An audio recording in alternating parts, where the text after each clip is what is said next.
You think a woman who fixes motorcycles for a living is going to stop me? Ethan Cole laughed when he said it, loud, in front of the whole town. Victoria Hayes didn't flinch, didn't raise her voice, didn't move a single muscle in her face. She just looked at him the way a person looks at something they have already figured out and said quietly, "Go home, son, while you still can."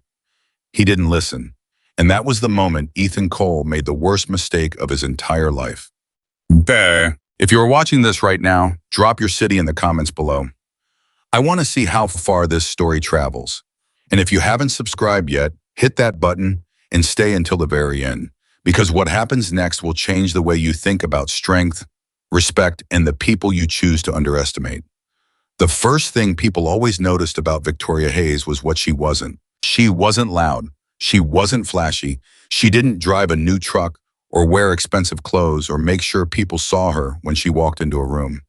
She paid her bills on time, kept her yard clean, and spent most of her evenings in that old wooden garage behind her house, hands covered in grease radio, playing something low and steady, the smell of oil and metal drifting out into the cool Montana air. She was 44 years old, blonde hair pulled back, quiet eyes that didn't give much away. And if you passed her on the street in Silver Creek, you might nod at her the way you'd nod at anyone politely, briefly, and then keep walking, because there was nothing about Victoria Hayes on the surface that made you stop and pay attention. That was exactly the way she wanted it. Silver Creek was the kind of small town that had a long memory. People talked, people watched, and when something didn't fit the picture they had in their heads, they either ignored it or they pushed on it until it broke. Victoria had been living in Silver Creek for 6 years, and in 6 years, she had been very, very careful about what pictures she gave people to look at. A woman who fixed motorcycles, a woman who kept to herself, a woman who was kind when you needed her and invisible when you didn't. That was the picture, and for 6 years, it had worked perfectly. Jimmy Reeves was 17 years old and had been working in Victoria's garage after school for the past 8 months. He was a skinny kid, all elbows and nervous energy, who'd shown up at her door one afternoon asking if she needed help and offering to work for whatever she could afford to pay him. His family had been struggling since his father got hurt at the mill. Victoria had looked at him for a long moment. Then she'd said, "You break anything you tell me immediately. You lie to me once you're done. We clear." Jimmy had nodded like his life depended on it. He turned out to be one of the hardest workers she'd ever seen. On the morning that everything started to change, Jimmy was in the garage sorting through a box of carburetor parts when he heard the sound, the kind of sound that didn't belong in Silver Creek at 8:30 on a Tuesday. A revving engine, too loud, too reckless, getting closer fast. He stepped out from behind the workbench and walked to the garage door. A black Jeep was doing circles in the street just outside the property, its tires throwing up gravel, music blasting. There was a guy behind the wheel who looked to be about 23, 24, broad-shouldered, wearing a sleeveless shirt despite the morning cold, dark hair pushed back from a face that wore its confidence like a second skin. Jimmy watched for a second, then turned and went back inside. "Victoria," he said, "there's some guy being an idiot in the street." Victoria was lying halfway under a 1974 Harley-Davidson shovelhead that belonged to a retired schoolteacher named Frank Briggs, who'd owned the bike for 30 years and treated it like a family member. She didn't look up. "Is he on the property?" "Not yet." "Then it's not our problem yet." She adjusted her grip on the wrench. "Hand me the 8mm. Jimmy found the socket and passed it down. Outside, the engine revved again, higher this time. "He's getting closer," Jimmy said. Like I think he might." The crash was sudden and sharp. Metal hitting metal, the sound of something falling, something dragging. Then silence. Victoria slid out from under the shovelhead in one smooth motion and stood. She wiped her hands on her rag, walked to the open garage door and looked out. The black Jeep had clipped the corner of her property fence, knocked over the wooden post where she hung her Hayes Motorcycle Repair sign, and in doing so had struck the corner of the flatbed trailer parked just inside the lot. On that trailer sat a 1969 Harley-Davidson FLH Electra, Glide fully restored chrome polished to a mirror, a bike she'd spent 4 months rebuilding, and that was due to be delivered to its owner in 3 days. The Electra Glide was tipped onto its side on the pavement. Jimmy made a sound that was barely a word, more like a short, pained syllable. Victoria looked at the bike for a moment. Then she looked at the Jeep, which had stopped. The engine was still running. The music was still playing. She walked toward it. Damn. Ethan Cole had not technically meant to hit the trailer. He'd been coming around the curve a little fast because he'd been watching a girl walking on the sidewalk near the hardware store, and he'd misjudged the turn, and then there'd been a fence post in the way, and the whole thing had happened in about 2 seconds. He hadn't panicked. Ethan Cole didn't panic. He was a man who had trained 6 days a week since he was 16 years old, who had 3 MMA championships on the shelf in his bedroom, and a black belt in Brazilian Jiu-Jitsu that he had genuinely earned. And the one thing he had never in his entire life felt toward another human being was the particular kind of fear that comes from knowing you've done something that cannot be undone. He got out of the Jeep. He was a big man, 6'2", 220 pounds of the kind of muscle that came from years of serious training, not gym selfie muscle, but functional fighting muscle. He had a face that had been hit before and hadn't lost much sleep over it. And he stood by his door, looking at the fallen motorcycle with an expression that was not quite guilt and not quite apology, and mostly just mild inconvenience. The woman walking toward him was smaller than he expected, 5'6" maybe, medium build, wearing a gray work shirt with the sleeves rolled up, jeans boots that had seen better days. Hair pulled back, grease on her forearms, her hands. She stopped about 5 feet from him. She looked at the bike, then at him. "You need to step back onto the road," she said. Her voice was calm, not friendly, not hostile, just even. Ethan blinked. "Look, I didn't." "That's not a question," she said. "Step back onto the road." "I'm just saying it was an accident." "I know it was an accident." She still hadn't raised her voice. "You're still responsible for the damage. That bike is worth $42,000 in its current condition.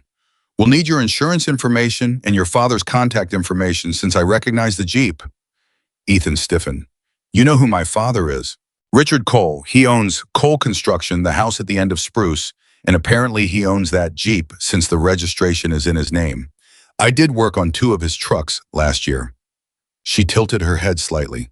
"Are you going to give me the insurance information, or is this going to take longer than it needs to?"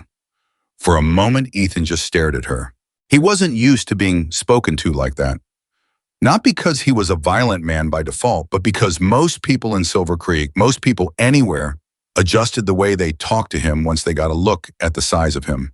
They softened their tone. They found a way around the direct line. It was just something that happened like a natural law. Big man in a room, people find a different route. This woman was standing in the direct line and showing no interest in finding a different route at all. "I'm not talking to you about insurance," Ethan said, and his voice had changed, gone a degree cooler, a degree harder. "I'll talk to whoever owns this place." "You're talking to her," Victoria said. He looked at her again. "You own this place." "I do." He made a sound that wasn't quite a laugh and wasn't quite anything polite. "Right, so I'm talking to the mechanic." "You're talking to the owner," she said, "of a business where you just caused $42,000 worth of damage. I'd recommend adjusting your attitude before we figure out what comes next." Ethan stepped forward, not aggressively, or at least not in the way that would hold up if someone described it later. Just stepping forward in the way that large men sometimes do when they want the space between them and a smaller person to mean something. "Adjust my attitude," he repeated. "That's what I said." Behind Victoria, Jimmy had come to the edge of the garage doorway. He didn't say anything. He was gripping the door frame. "You know what your problem is?" Ethan said. He was smiling now, the loose, easy smile of someone who has decided this has become entertainment. "You got too comfortable, living out here in your little shop thinking everybody's going to treat you like you're somebody. I walk around this town and I see how it works. People like you fix things for people like my father. That's the deal. That's always been the deal." Victoria was quiet for a second. "You're 23 years old," she said. 24, he said. 24, she said. "And you've already decided how the world works. That must be nice." She looked at the fallen bike, then back at him. "Your insurance information, please. Today would be best." Ethan's jaw tightened. And then, because his pride was a thing that had never in his life been properly tested, and because 24 years of being the biggest, strongest, most feared person in whatever room he entered had taught him a particular and very dangerous lesson about what happened when you push back, he reached out and put his hand on Jimmy's shoulder hard and shoved the boy sideways. Jimmy stumbled, hit the garage door frame, and fell. The garage went silent. Victoria turned slowly. For the first time since she'd walked out to the street, something had changed in her face. But it wasn't anger, not the kind Ethan expected. It wasn't a flash of emotion, it wasn't trembling, it wasn't the particular expression that people got when they were afraid and trying to cover it. It was something quieter than that, and somehow because of that, significantly more dangerous. "Get up, Jimmy," she said. Her voice hadn't risen by a single degree. Jimmy scrambled to his feet, cheeks scraped, eyes wide. Ethan watched her. His chin was up, his arms loose at his sides, the smile still on his face, but smaller now, tucked in like he was recalibrating. "What are you going to do?" he said. Victoria looked at him. "Right now," she said. "Nothing." "Nothing," he repeated. "Right now," she said. "I'm going to write down your plate number, call your father and send him the repair estimate by end of day. And you're going to get back in that Jeep and drive home and think very carefully about what you just did to a 17-year-old kid who was minding his own business."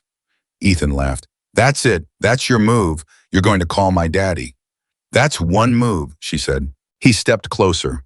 They were 4 feet apart now. He was a foot taller than her. He let that be a thing she could feel. "You don't scare me," he said. "You know that, not even a little bit." Victoria Hayes looked up at him with those quiet eyes. "I know," she said. "That's the part that concerns me most."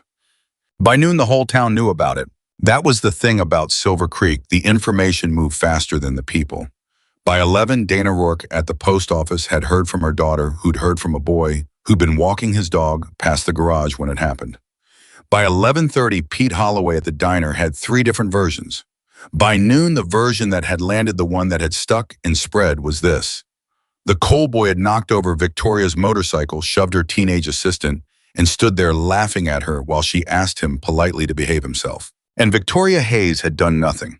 The reaction to that fact was split almost perfectly down the middle.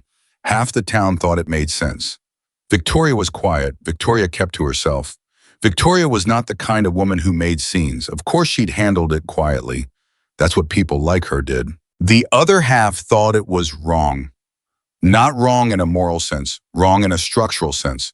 Like something had happened that shouldn't have happened, something had been allowed to occur that shouldn't have been allowed to occur, and now there was a crack in the world that needed to be addressed. Art Donnelly, who was 68 and had lived in the Silver Creek his whole life, and owned the hardware store, put it the way Art Donnelly usually put things, directly and without decoration. "That boy put his hands on Jimmy Reeves," Art said to the 4 men sitting at his counter eating their lunch. "Jimmy Reeves is a good kid. His father got broken up at the mill and Jimmy works after school to help his mother. And Richard Cole's son pushed him into a door frame." He picked up his coffee. "That's not something that ought to be allowed to just sit." "Victoria didn't do anything," said one of the men. "Victoria didn't do anything yet," Art said. Ethan, for his part, told the story differently. "The mechanic lady got in my face," he told his friends at the gym that evening, lying on a bench press with 3 of them standing around him like pillars. "I mean, she just started lecturing me, like she was my mother or something. I've never been talked to like that by somebody who—" He paused and one of his friends raised an eyebrow. "By somebody who— what?" "By somebody who had no reason to talk to me like that," he finished. "I mean, does she know who my father is?" "You said she mentioned your father," said another friend. "She knew the Jeep," Ethan said. "She knew it from working on his trucks. So she's a mechanic who's done some work for my family, and she thinks that gives her the right to stand in my face and tell me to adjust my attitude." "What did you do?" Ethan set the bar back in the rack and sat up. "I let her know that the situation wasn't what she thought it was." "Meaning you shoved the kid," the first friend said. "I moved the kid out of the way," Ethan said. "He was standing in the door and I needed to make a point." The gym got a little quieter. "Ethan," said the one closest to him, Marcus, who trained with Ethan for 2 years and was the most honest of the 3. "Shoving a teenager isn't making a point. That's just—" "Don't," Ethan said. He picked up his water bottle. "Don't do that. I'm not interested in the lecture." Marcus looked at him for a moment. Then he picked up his own water bottle and walked away. Ethan watched him go. Something tightened in his chest, not guilt exactly. Closer to annoyance. Annoyance at a world that couldn't seem to understand that sometimes the point needed to be made, and that the point being made was not something that required everyone else's approval. I thought about the way Victoria Hayes had looked at him. Those eyes, that voice, That absolute infuriating calm. That's the part that concerns me most. What did that even mean? He turned back to the bench press, added another 25 pounds to each side, and got back to work. Victoria spent the afternoon on the phone. The first call was to the owner of the Electroglide, a man named George Hartley, 61, who'd commissioned the restoration as a gift to himself after his retirement from the fire service. She told him what had happened, told him the bike had sustained damage to the left saddlebag mount and the lower fairing, and told him it would be an additional 2 weeks before delivery. George said several things that Victoria let pass. Then she told him she was personally absorbing the cost of the additional repair, and George went quiet. "You don't have to do that," he said. "I told you 4 months ago it would be ready by the 15th, she said. "It won't be, so yes, I do." She hung up. The second call was to Richard Cole. Richard Cole had the voice of a man who had spent his entire adult life believing that everything was ultimately negotiable, and that negotiation was just a matter of who had more money and fewer concerns about using it. He was a man who had gotten what he wanted so consistently for so long that the possibility of not getting it had become genuinely foreign to him, not frightening, just literally difficult to process, like information in a language he didn't speak. He picked up on the second ring. "Victoria." He sounded mildly surprised. "I heard there was some kind of incident this morning. Your son damaged a $42,000 motorcycle on my property this morning," she said, "and he put his hands on my assistant." A brief pause. "I heard the story differently." "I imagine you did. I heard there was an accident with the fence and that Ethan spoke with you about it. I didn't hear anything about anyone being hurt. The boy he shoved is 17 and bruised his shoulder. The bike he damaged belongs to a client who's been waiting 4 months for the restoration." She kept her voice even, the same as always. "I'll send you the estimate today. Insurance information would be helpful." "Victoria," Richard said, and his voice had shifted into the register he used for things he wanted to sound reasonable while not being reasonable at all. "My son is young, he's high energy, he's competitive. Sometimes he doesn't have the best judgment in how he communicates. I'm sure whatever happened this morning was more of a misunderstanding than—" "Your insurance information, Richard," she said. "By 5 o'clock. Another pause. This one had a different quality. "You know," Richard said slowly, "I've had 3 trucks through your shop. I've sent business your way. I'd hate to see a thing like this damage what's been a good relationship." Victoria was quiet for a moment. "Richard," she said, "I've been very patient this afternoon. I'd like to stay that way. 5 o'clock. She hung up.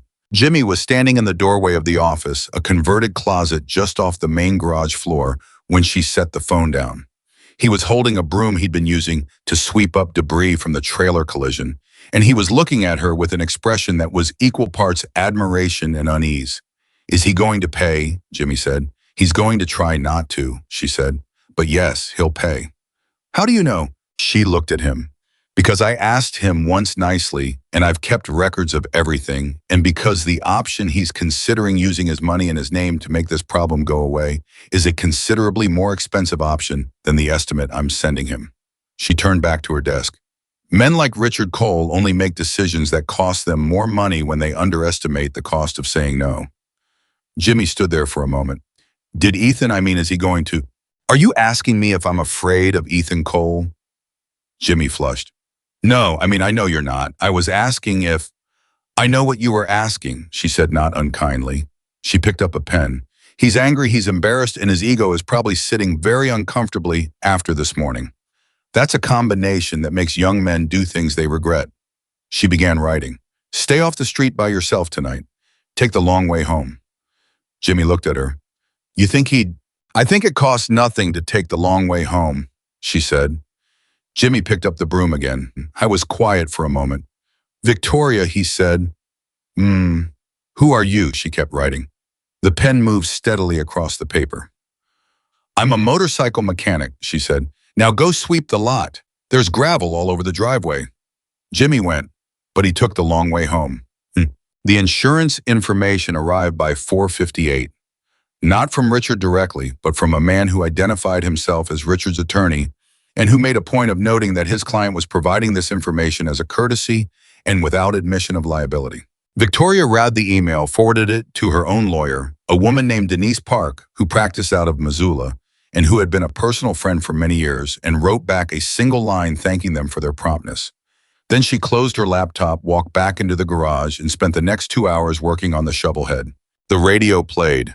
The light above the workbench buzzed softly. Outside, the sun went down behind the mountains, and the air got cold.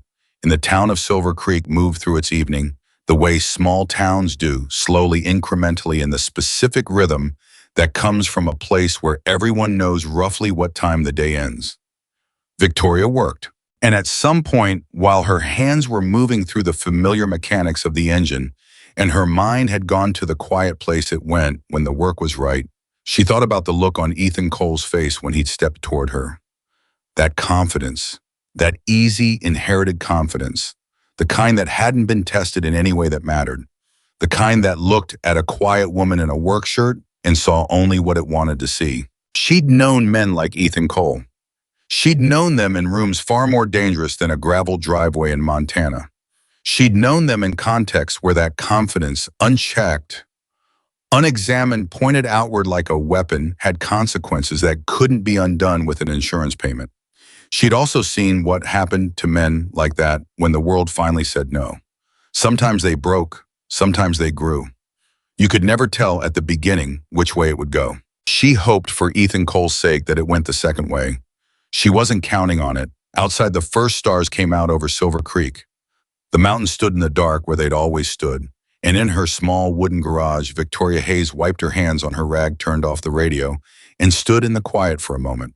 Then she reached for her phone and sent a single text message to a number that most of the people in Silver Creek didn't know existed. The message was 3 words: heads up, incoming. She hit send, turned off the light, locked the garage, and walked inside. The text message Victoria sent that night went to 6 people, not a group thread. 6 individual messages, same 3 words sent one after another in under a minute. She'd been doing it that way for years, individual, not group. Old habit. The kind of habit you develop when you've spent enough time in situations where a group thread is a liability. She didn't explain. She didn't need to. The people who received those 3 words, heads up, incoming, had known Victoria long enough to understand that if she was sending it, the situation had crossed a line that required awareness, and that awareness was enough for now. No one called back. No one asked for details. Within 20 minutes, her phone had 6 red receipts and nothing else.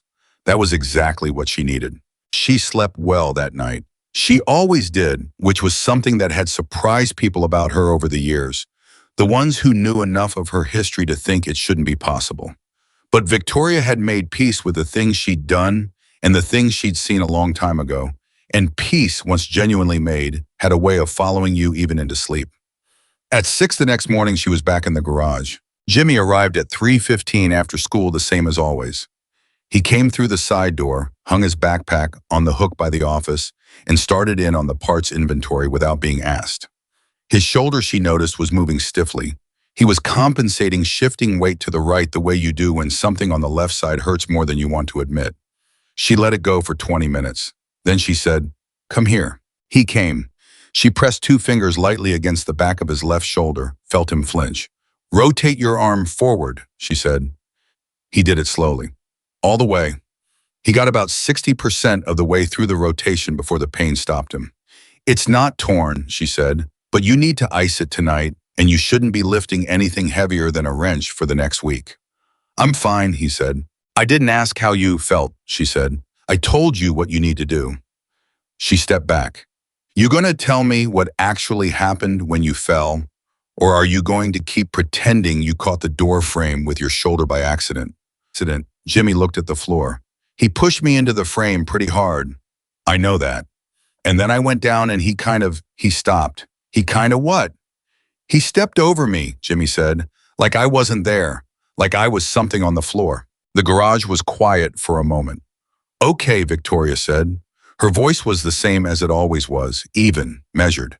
But something behind it had shifted the way a gear shifts, not visible from the outside, but changing everything about how the machine moves. "I want you to write that down. Time exactly what happened in order. Keep it on your phone. Don't post it anywhere. Don't text it to anyone. Just write it and save it." "Why?" "Because what happened to you is documented," she said. And documentation has a way of mattering later. She handed him a bottle of ibuprofen from the office shelf. Take two, ice tonight. Jimmy took the bottle and didn't move.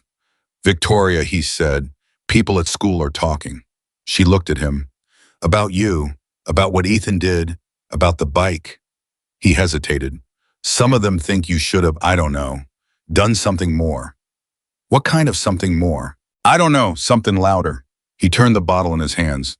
Marcus Webb, he trains with Ethan. He was at school today, and he was telling people that Ethan said you backed down, that you were scared of him, and you backed down. Victoria was quiet. Marcus said that? She said, yeah. What did you say? Jimmy looked up. I said I was there, and that's not what happened. He paused. And then Marcus said, he said, what did she do then? And what did you do? I didn't know what to say because you didn't. I documented the damage, she said. I called his father. I sent a legal notice through my attorney. I protected you by making sure there was a record. She held his gaze. That's what I did. That's not what people around here call doing something, Jimmy said.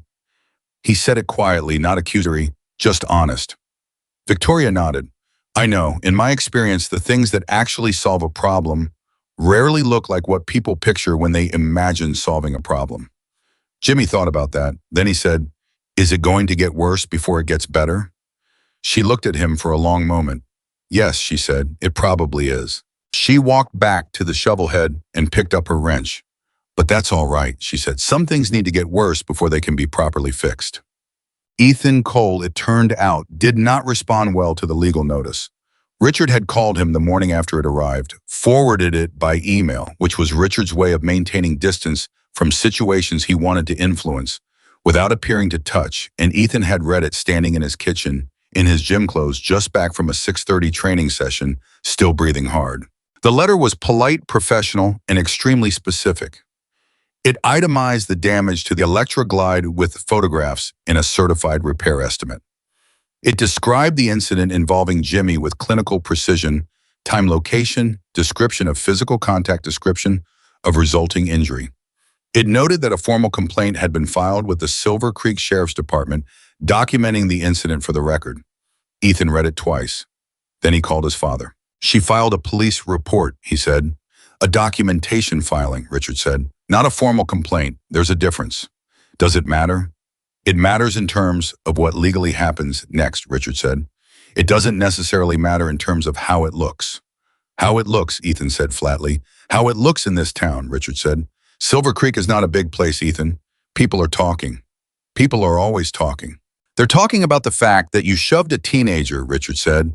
A teenager whose father got hurt at the mill. That's not a good story for us. Ethan walked to the window. Outside, two neighbors were walking their dogs and not looking at each other. The ordinary machinery of a small town, morning turning the way it always turned.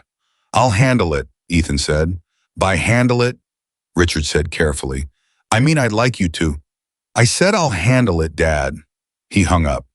Damn. Ethan's version of handling it began at approximately 4 o'clock that afternoon when he drove to the post office. Not for any postal reason. He drove to the post office because the post office was on Main Street, which was the center of Silver Creek. And because he knew the way, everyone in Silver Creek knew everything about everyone, that Dana Rourke would be there, and that Dana Rourke was the single most efficient distribution system for information in the entire county. He walked in, smiled his best smile, and spent 15 minutes being charming. He admitted the accident. He called it careless. He said he felt terrible about the bike.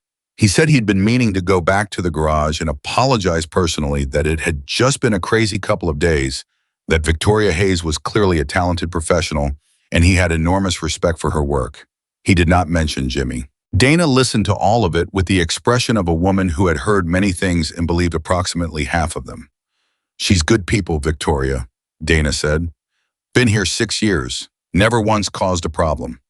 Absolutely, Ethan agreed. No, absolutely. I think the whole thing got a little out of hand, and I want to set the record straight. Set it straight with her, Dana said, not unkindly. That's the record that matters. Right, Ethan said. Right, I planned to. On left, he did not go to the garage. Instead, he went to the gym where he trained for 3 hours with an intensity that his coach, a 40-year veteran of competitive fighting named Lou Gaines, described later as being less like exercise and more like a man trying to solve a problem by hitting it. After the session, sitting on the mat with a towel around his neck, Ethan said to Lou, "You deal with someone who won't engage, like you come at them and they just nothing. They don't react, they don't engage." Lou looked at him. Lou was 62 and had the specific quality of attention that comes from having seen everything twice. We talking about fighting or something else? Just in general.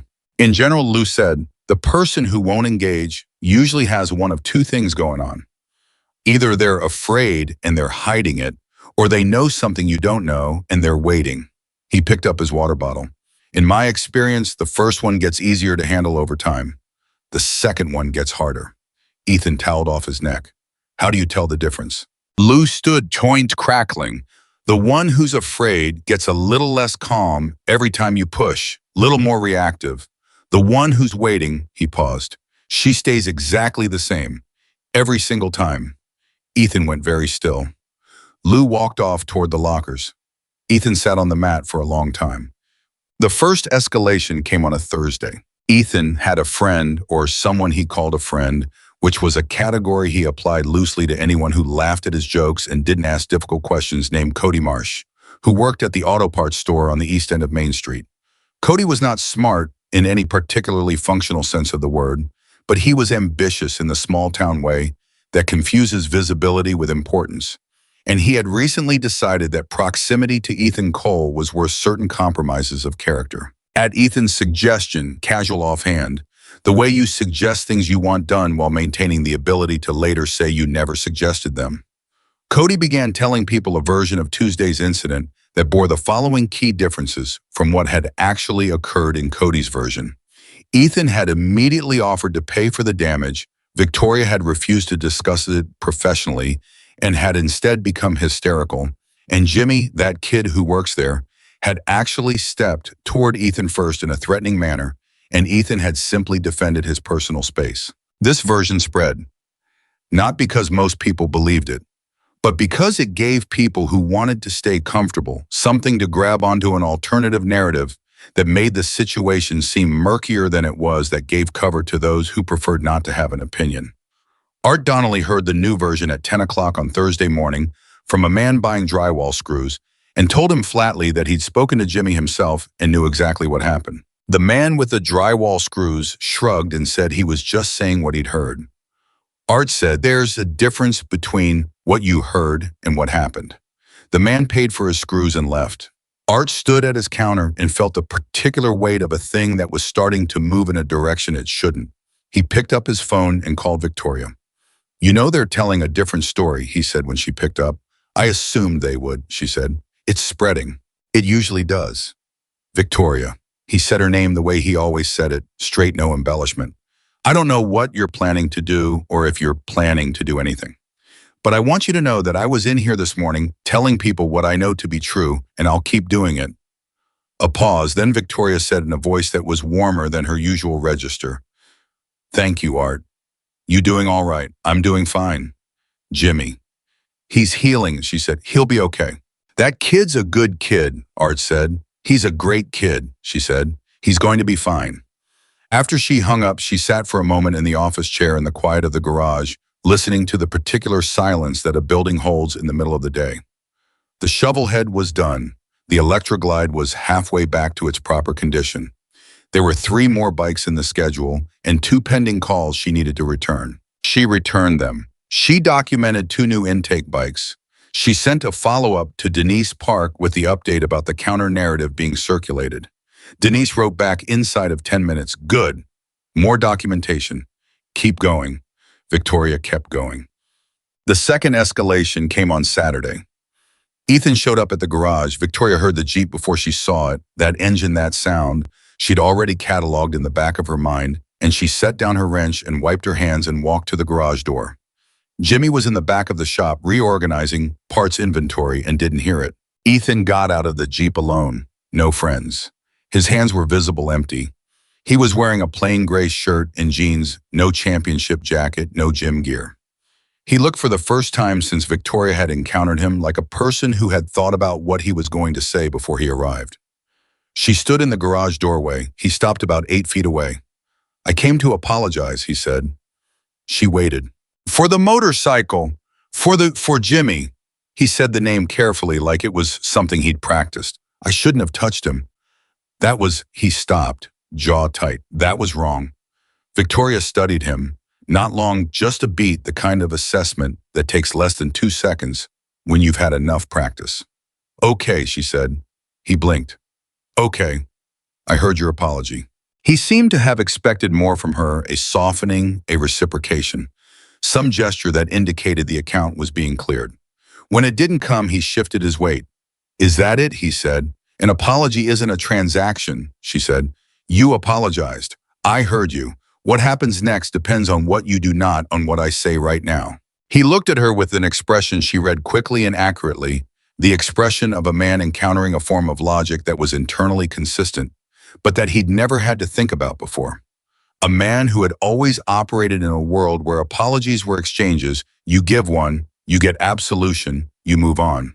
And now here was a world where the apology was just the beginning of a longer process and no one had warned him. "The bike," he said after a moment. "My father's attorney." "Your father's attorney and my attorney are working through it," she said. "It's being handled." "I want to pay for it myself," he said. That did get a reaction from her, a slight shift in her expression, the way a face moves when something unexpected enters the picture and has to be evaluated. "All right," she said carefully. "Talk to my attorney. She'll send you the breakdown." He nodded. He looked like he had more to say and wasn't sure if this was the moment for it. "I heard what people were saying," he said finally. "About the other story, the one going around." She looked at him. "I didn't ask Cody to do that," he said. "I swear I didn't ask him to say what he said." Victoria didn't respond immediately. She let the claim sit in the air for a moment. Not to be cruel, just because a claim like that deserved to sit for a moment before being accepted or rejected. "All right," she said. "You don't believe me," he said. "I believe you believe it," she said. "Whether you explicitly asked him or not, the story he told served your interests. You should think about what that means." She tilted her head. "People who want to be near powerful people, or people they think are powerful, do things without being asked. It's not always comfortable to be on the receiving end of that." Ethan stared at her. Are you giving me advice right now?" "I'm telling you something that's true," she said. "You can do what you want with it." He stood there for another moment, and then something happened that Victoria would think about later, turning it over the way she turned over things that didn't quite fit the expected pattern. Something moved through his face, not the practiced ease or the studied confidence or the shield he'd been wearing since she'd first seen him. Something underneath, something younger and considerably less certain. "You're not what I expected," he said. "No," she said. "I'm not." He got back in the Jeep. Victoria watched him drive away. Then she walked back into the garage and stood at her workbench for a moment, completely still, hands flat on the surface. "Jimmy," she said. "Yeah." His voice came from the back of the shop. "He came to apologize." A pause. "To you or to me?" "Both of us, I think," he said it to me. "When you're ready, the conversation would be better coming from him directly." She picked up her wrench. "Don't rush it. Let him come to you." Another pause. "Did he mean it?" Jimmy said. She thought about that young face and the thing that had moved through it, and the voice that had said, "You're not what I expected," in the particular way people say things when they're surprised by the truth. "I think he meant the apology," she said carefully. "What he does with it, that's still being decided." The thing about small towns is that nothing stays contained. The apology, the fact of it, the existence of it, was out of the Jeep and into the air of Silver Creek approximately 36 hours after it happened, and by the time it completed its full cycle through the gossip infrastructure of the community, it had acquired the particular shape that information gets when it passes through enough people who are trying to make sense of something they don't entirely understand. Most people heard it as a sign that the situation was resolving, that Ethan had come around, that the Cole family would pay for the bike, that things were returning to their natural order. Richard Cole heard it as a sign that his son had made a strategic error, had gone unilaterally without counsel to the woman whose attorney was currently building a very clean legal record, and had said things that could potentially be characterized as an admission. He called Ethan at 7 in the morning on the Sunday after the visit and said so. I went to apologize, Ethan said, like a normal human being. You went without talking to me or to the attorney first, Richard said. Whatever you said to her is now potentially usable. I said I was sorry for the damage and for putting my hands on the kid. What does she do with that? She confirms the incident occurred exactly as documented, Richard said. She confirms your admission. Dad, Ethan said. Stop. Then, stop. His voice had gone flat. I'm going to pay for the motorcycle. I'm going to do it myself from my own account, and I don't want your attorney involved, and I don't want your money involved, and I need you to trust me on this. A long silence. You're making a mistake, Richard said. I'm making my mistake, Ethan said. That's different. He hung up, sat in the silence of his apartment, thought about what Victoria had said. People who want to be near powerful people do things without being asked. He'd been turning that over since she said it. Turning it over and looking at it from different angles the way you do with something that doesn't feel comfortable but also doesn't feel wrong. I thought about Cody Marsh and his counterstory. He thought about his friends who stood around the bench press nodding. He thought about his father's voice on the phone, smooth and strategic, managing the situation, the way he managed everything, like it was a business problem with a business solution. He thought about Marcus walking away in the gym. He picked up his phone, texted Marcus, "Hey, you got time to talk?" Marcus texted back 3 minutes later. "When now if you're around." A longer pause. "Yeah, okay." Marcus Webb was 26, had been competing in amateur MMA for 4 years, and had the kind of honesty that some people called bluntness and other people called a character defect, depending on how they felt about hearing things they didn't want to hear.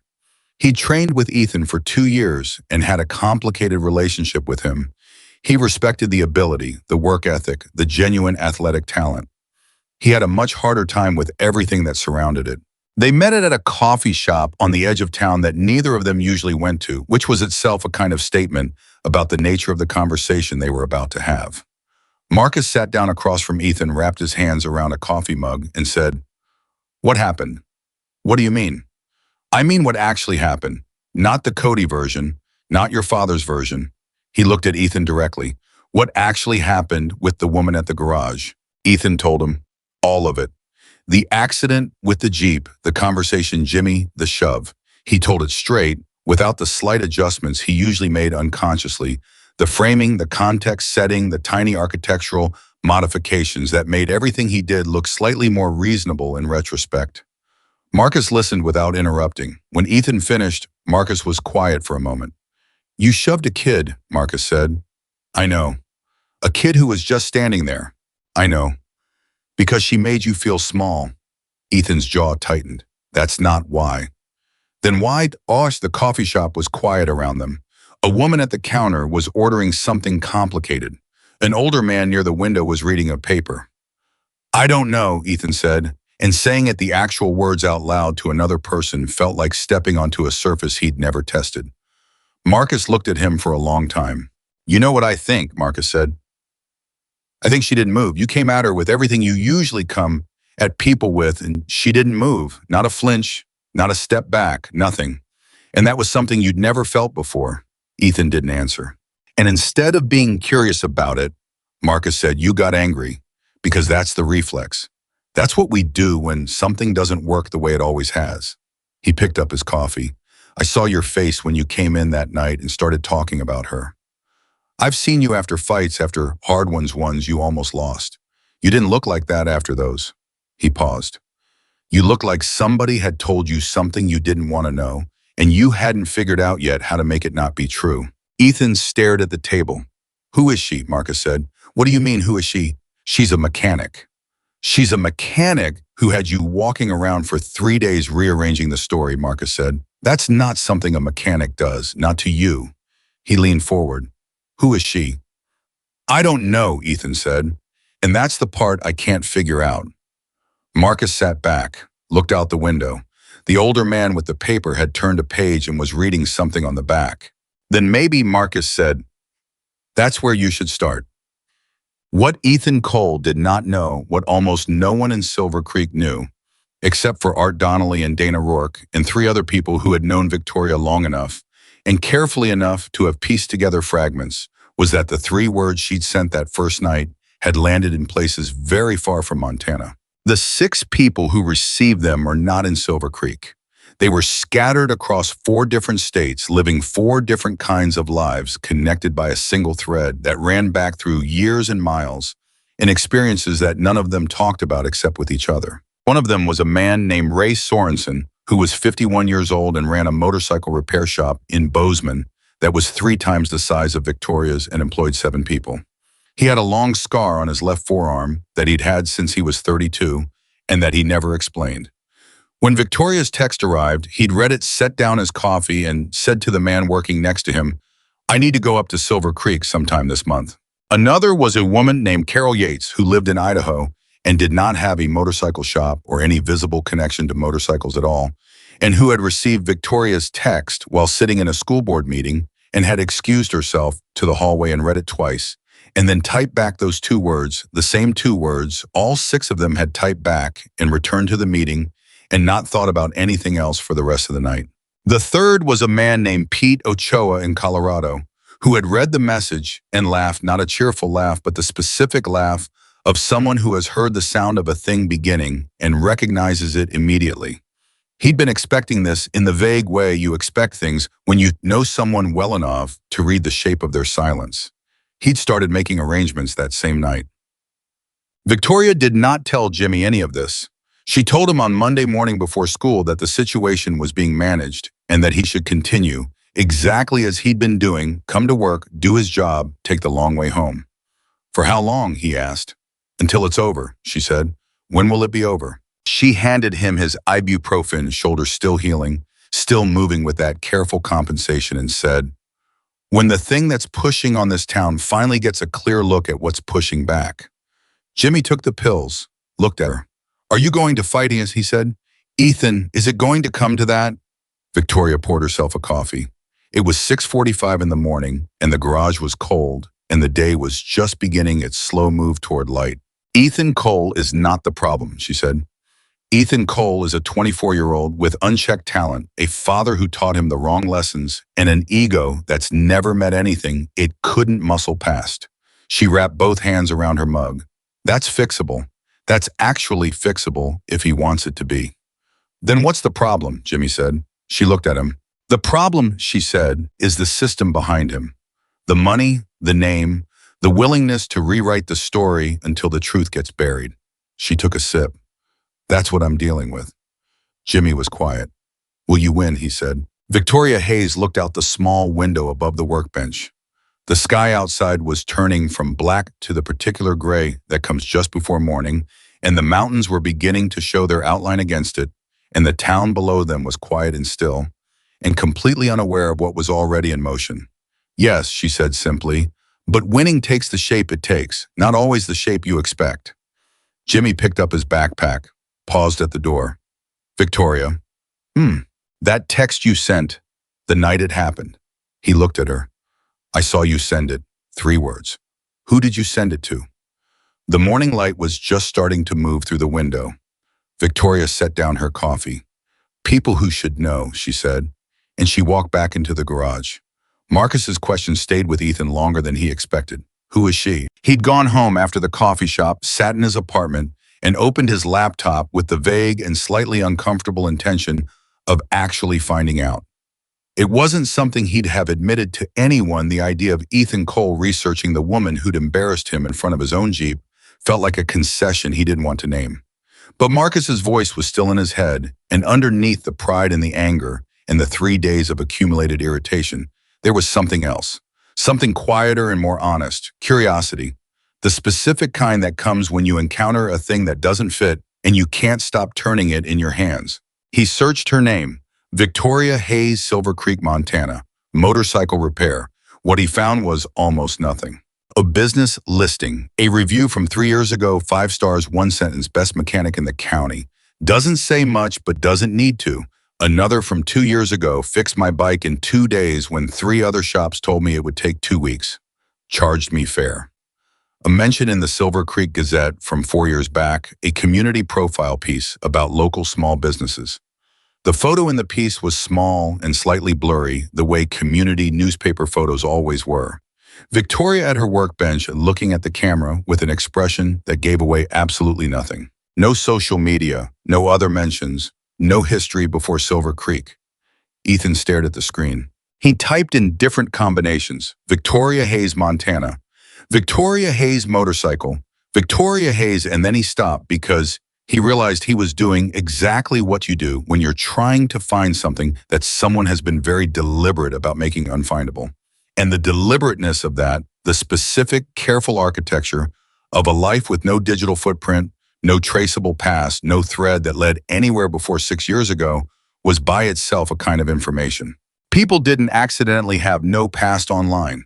Not in this decade. You had to work at it. He closed the laptop. He called Marcus. There's nothing on her, he said when Marcus picked up. Nothing. A business listing, a couple of reviews, a newspaper photo from 4 years ago. He paused. She's been in Silver Creek 6 years, and there's nothing before that. No history, no other addresses, no nothing. Marcus was quiet for a moment. Huh. Yeah. What does that tell you? Ethan leaned back in his chair. That she didn't end up in Silver Creek by accident. Another silence.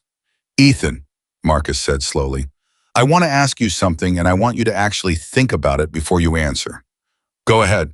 Is it possible, and I'm genuinely asking, is it possible that the reason she didn't move, the reason she wasn't scared of you isn't because she was faking it or because she was putting on a front?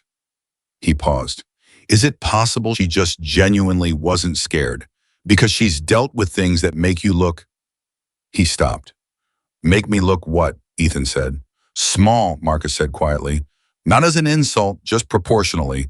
The way all of us are small compared to certain things. Ethan didn't answer for a long time. Go to sleep, Marcus, he finally said. He hung up, but he didn't sleep for a long time after that. The Silver Creek Motorcycle Festival had been running for 11 years.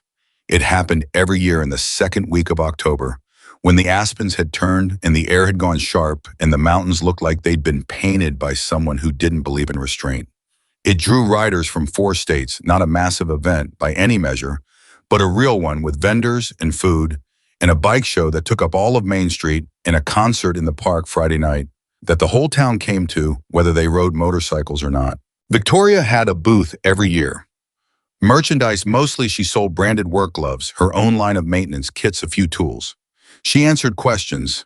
She looked at bikes that needed looking at and gave honest assessments without charging for them. She'd been doing it since her second year in Silver Creek, and by now it was simply part of the festival's fabric, the way certain things become part of the fabric of a place when they're done reliably and well year after year. This year, the festival was 9 days away when Richard Cole made his next move. It didn't come directly. It never did with Richard.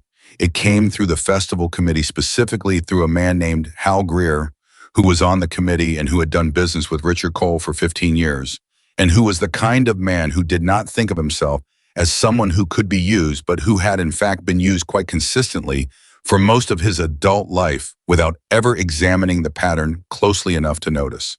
Hal called Victoria on a Wednesday morning. Victoria, he said in the voice of a man who has rehearsed what he's going to say and still isn't comfortable with it. I'm calling about the festival. Hal, she said. What's going on? There's been some concern, Hal said, on the committee about the incident a couple weeks ago with the Cole boy. There's been concern, she repeated, about the optics, Hal said, of having you at the festival this year. Given the legal situation. Victoria was quiet for 3 full seconds. What legal situation, she said. I have an attorney communicating with the Cole family's attorney about damage to a client's motorcycle and an assault on a minor who works for me. That's not a legal situation that reflects poorly on my business, Hal. Right, Hal said with the energy of a man trying to navigate through fog. I understand that, and the committee, most of us, Victoria, most of us are we support you completely. It's just that Richard has made it known that he'd prefer Richard Cole doesn't run the festival committee, Victoria said. No, he doesn't. A pause. He does sponsor 4 of the 8 vendor tents. The line went quiet. Hal's Honda, Victoria said. Her voice had not changed. I have been at this festival for 9 years. I have never missed it. I have never caused a problem, and I have brought business to this town and this event every single time. Are you telling me that Richard Cole's money is worth more to this committee than 9 years of that? Hal made a sound that was not quite a word. I'm not telling you anything official, he said finally. I'm calling as a friend, to give you a heads up. That's kind of you, she said. I'll be at the festival, Hal. Same booth as always. If the committee wants to tell me officially that I'm not welcome, they can do that in writing. She hung up. She sat in the office for a moment. Her hands were flat on the desk the way they got when she was processing something that required the particular kind of stillness that came before a decision. Then she picked up her phone and called Denise Park. They're trying to have me removed from the festival, she said. On what grounds? Denise said, and Victoria could hear the sound of a pen being uncapped on the other end. Optics, Victoria said. Hal Greer, he's Richard's person on the committee. All right, the pen was writing. Do you want to push back officially or let it go? I want to be at the festival, Victoria said, but I don't want to make it a legal fight. It's not worth the energy. Then we document the attempted exclusion, and we respond in writing to the committee directly bypassing Greer. I'll send a letter today establishing your participation history and making clear that any exclusion would be without documented cause and that we treat it accordingly. Denise paused. That should be enough. Good, Victoria said. Victoria. Denise's voice shifted. He's escalating. Richard, this isn't just about the motorcycle anymore. I know, Victoria said. Do you know why? Because I didn't go away when he expected me to, she said. Men like Richard Cole have a playbook. You make noise, they offer money. You take the money and get quiet. Everyone pretends it didn't happen, and they get to keep being who they are. She picked up her coffee. I didn't take the money. I sent a lawyer, and now he doesn't know which page he's on. Denise was quiet for a moment. Be careful at the festival, she said. I'm always careful, Victoria said. Baratum. Ethan found out about his father's call to the festival committee from Marcus, who'd heard it from someone on the committee who'd been bothered enough by it to mention it at a dinner party. He called his father at 8 that night. Did you try to have Victoria Hayes removed from the festival, he said. Richard sighed the sigh of a man who believes the question itself is the problem.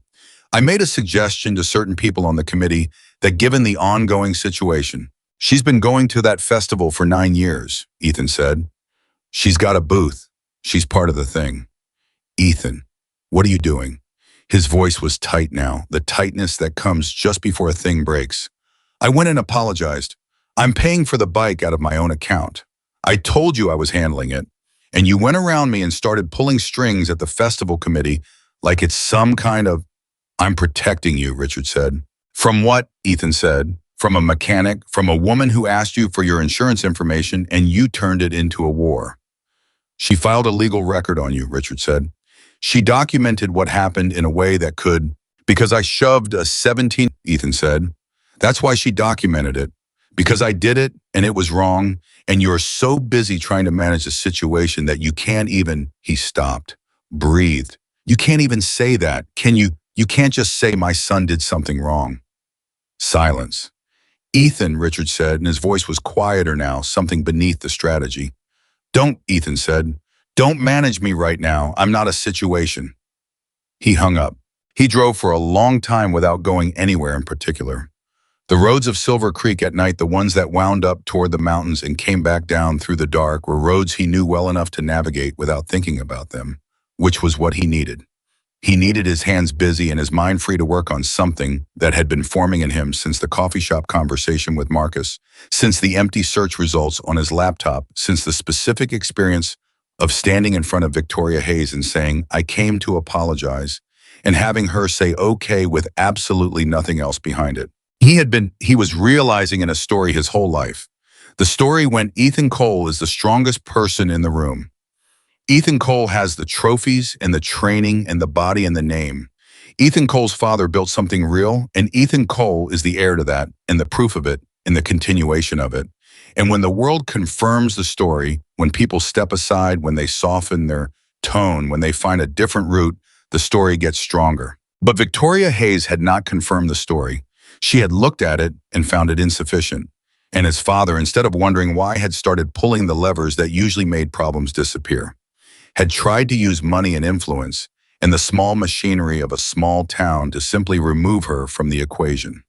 And Ethan was, for the first time in his adult life, genuinely ashamed of that. Not the performed strategic shame you offer when an apology serves a purpose. Actual shame. The kind that sits in the chest and doesn't move. He drove back into town, parked outside the gym, sat in the Jeep. Then he got out, went inside, wrapped his hands, and worked the heavy bag for 45 minutes, not with the focused efficiency of training, but with something rawer and less disciplined. Lou watched from the doorway of his office for 10 minutes without saying anything. Then he walked over, put his hand on the bag to stop it, and said, "Go home." Ethan stood there, breathing hard. "Whatever you're hitting," Lou said, "the bag is the wrong address." Ethan unwrapped his hands. "Lou," he said, "did you ever do something you couldn't undo by being sorry?" Lou looked at him for a long moment. "Yeah," he said, "more than once." "What do you do with it?"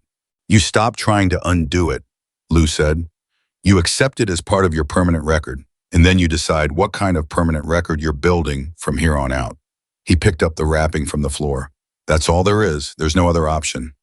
Ethan nodded, went home, did not sleep. The letter from Denise Park arrived at the festival committee chairman's email at 9 the following morning. It was 3 paragraphs, professionally precise and established with complete clarity that any exclusion of Hayes Motorcycle Repair from the Silver Creek Motorcycle Festival without documented cause would be viewed by her client as retaliatory and treated legally as such. It listed 9 consecutive years of participation. It listed the specific sponsorship relationship between Richard Cole and the festival and named it as the evident motivation for the suggestion. The chairman, a retired teacher named Bob Ellison, who had lived in Silver Creek his entire life and who genuinely had not understood until reading that letter exactly what he had allowed Hal Greer to set in motion, called Hal at 9:15. "We are not removing Victoria Hayes," Bob said. "Not from this festival, not because of Richard Cole." Hal started to say something about sponsorship funding. "Find different funding," Bob said. "Or don't. I'd rather run a smaller festival than run a dishonest one." He hung up. He called Victoria himself. "You're at the festival," he said. "You've always been at the festival. I'm sorry this came up." "Thank you, Bob," she said. "I didn't know what was being done in the committee's name," he said, with the particular weariness of a good man who has realized he was being used. "I should have been paying closer attention." "We all have things we should have been paying closer attention to," she said without any sharpness in it. Just the plain fact of it. After she hung up, she sent Denise a one-word text, "Good." The festival opened on a Friday afternoon. Main Street was closed to traffic by noon. The vendor tents went up on both sides, the bike show started setting up in the center, and by 2 o'clock the sound of engines had replaced the usual quiet of Silver Creek with something that vibrated in the chest. Riders came in from the highway in clusters 2s and 3s, and occasionally whole packs pulling into the lot behind the church that served as the festival's unofficial staging area. Victoria's booth was where it always was, third, from the north end, between a leather goods vendor from Billings and a custom exhaust fabricator from Missoula. Jimmy was with her shoulder mostly healed, moving with the ease of a kid who'd been around motorcycles long enough to know what people wanted to look at and what questions they were going to ask before they asked them. They'd been setting up since 8 that morning. By 4 o'clock, the booth was busy in the steady, consistent way that meant people genuinely wanted what was being offered. Ethan arrived at the festival at 4:30. He came without the championship jacket. He came without his usual entourage, not Marcus, not Cody, not the 3 or 4 people who ordinarily occupied his orbit at events like this. He came alone in jeans and a plain shirt, and he moved through the crowd with his hands in his pockets, which for Ethan Cole was roughly the body language equivalent of another person walking with their head down. He saw Victoria's booth from 20 feet away. He stopped, stood there in the moving current of the crowd for a moment, watching her work, handing someone a pair of gloves, explaining something about a maintenance kit to a woman in riding gear, answering a question from a man with a vintage Triumph that needed attention. She moved through it with the same quality she carried everywhere, no wasted motion, no performance, just competence applied directly to whatever was in front of her. Jimmy saw Ethan first. The boy's body changed subtle, but there a slight tightening of the posture, a shift in weight. He said something to Victoria without turning around. Victoria didn't look up from the Triumph owner immediately. She finished her thought, handed the man her card, and then turned. Her eyes found Ethan in the crowd. He hadn't moved. For a moment, neither of them did anything. The festival moved around them, engines and voices, and the smell of food from the vendors down the street, and they stood in that 20 feet of space and held a distance. Then Ethan walked toward the booth. He stopped at the edge of it. Jimmy was watching him with the specific vigilance of a kid who'd been shoved once and hadn't forgotten it. "Hey," Ethan said to Jimmy. Jimmy looked at him. "I'm sorry," Ethan said, "for what I did at the garage." He said it without preamble, without the softening architecture he'd used with Victoria. Just straight. "That was wrong. You were just doing your goal, and I put my hands on you, and that was wrong." Jimmy was quiet for a moment. "Yeah," Jimmy said, "it was." Ethan nodded. He didn't push for more. He turned to Victoria. "I heard about the committee," he said quietly. "It got handled," she said. "I didn't know he was going to do that," Ethan said. "My father, I know," she said. And she did know she'd read the situation clearly enough to understand that this particular move had Richard's fingerprints and not Ethan's. "It got handled," she said again, not harshly but final. Ethan stood there. He looked like a man with something else to say that he hadn't found the right form for yet. "Can I ask you something?" he said. "Go ahead." "That first day, at the garage, when I stepped toward you," he looked at her directly. "You weren't scared?" "No," she said. "Why not?" Victoria looked at him for a moment. Then she said, "Because fear is a response to an unknown threat. You weren't unknown to me. The moment you stepped out of that Jeep, I understood exactly what I was dealing with." She tilted her head slightly. "That doesn't mean I wasn't taking you seriously. I was taking you very seriously. But serious and scared are different things." Ethan was still. "What did you see?" he said. "When I stepped out." She considered the question. "A talented young man," she said, "who had been told his whole life that his size and his skill were enough.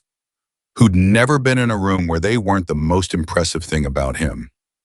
Who'd learned from watching his father that the way you deal with a problem is you put pressure on it until it moves." She paused. "And who hadn't yet had to deal with something that didn't move." The festival noise continued around them. Someone nearby revved an engine. A child somewhere laughed at something. "That's not wrong," Ethan said quietly. "No," she said, "it's not." He stood for another moment. Then he said, "I paid the repair estimate this morning. Wire transfer. Your attorney should have the confirmation."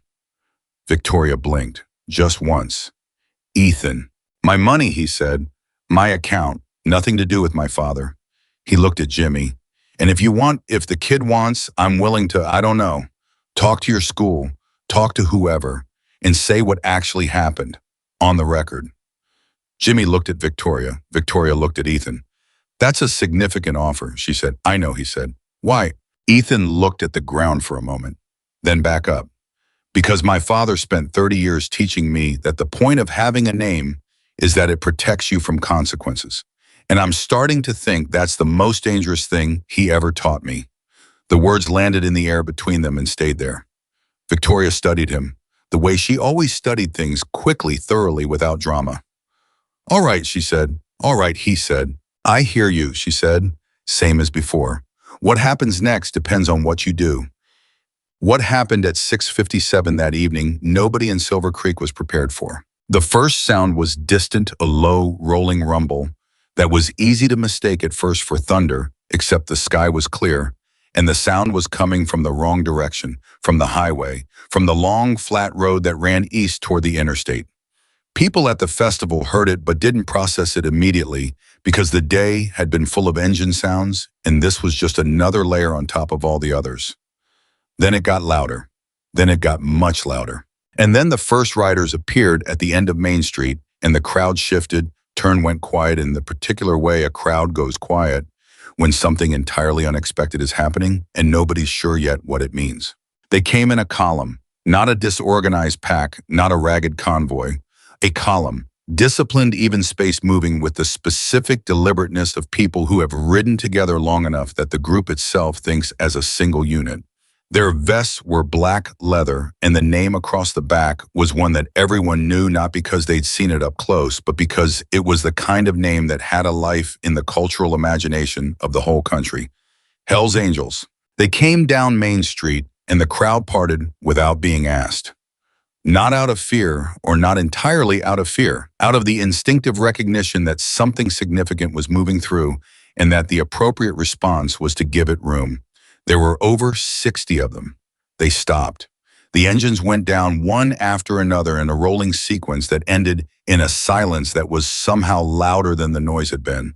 And every single one of them was facing Victoria's booth. The man who got off the first bike was Ray Sorensen. 51 years old, scar on his left forearm, the particular quality of stillness that distinguished men who had made real decisions from men who had only made choices. He walked through the crowd which opened for him, and he stopped at the edge of Victoria's booth, and he looked at her. "You said heads up," he said. "I did," she said. "We're here," he said. She nodded. "The situation resolved," he said. "Mostly," she said. "Some of it is still resolving." Ray looked at Jimmy. Jimmy, to his enormous credit, did not step back. Ray looked at Jimmy's shoulder, the slight way he still held it, the last 10% of compensation that hadn't quite faded. "That from the coal boy." "Yes, sir," Jimmy said. Ray nodded once. He looked at Victoria. "What do you need?" he said. "Right now," she said. "Nothing. You being here is enough." He accepted that. Ray had known Victoria for a long time, and he understood that enough from her was a precise word, not a polite one. He turned and looked out at the 60-odd riders arranged behind him on Main Street, and then at the crowd of festival attendees who had gone almost completely still. And then he said in a voice that was not raised, but that carried in the way that certain voices carry, "We're here for the festival." And that was that. Ethan Cole had watched all of it from 30 feet away. He had not moved. He could not have said afterward at exactly what point his understanding of the situation had shifted, because it didn't happen in a single moment. It happened in the way a picture develops slowly, and then all at once the image emerging from nothing until it was completely irreversibly clear. He watched the man named Ray walk to Victoria's booth. He watched the ease between them, not the ease of strangers being polite, but the ease of people who shared history that went further back than Silver Creek and deeper than anything visible from the outside. He watched Victoria accept the presence of 60 riders as though she'd been expecting exactly this, because she had been expecting exactly this, because she had known from the moment Ethan stepped toward her in the driveway which direction this was going to travel. I thought about the empty search results on his laptop. He thought about, "That's the part that concerns me most." He thought about Lou saying the one who's waiting stays exactly the same, every single time. And then he thought about his father, Richard Cole, and his festival committee calls, and his attorney emails, and his belief.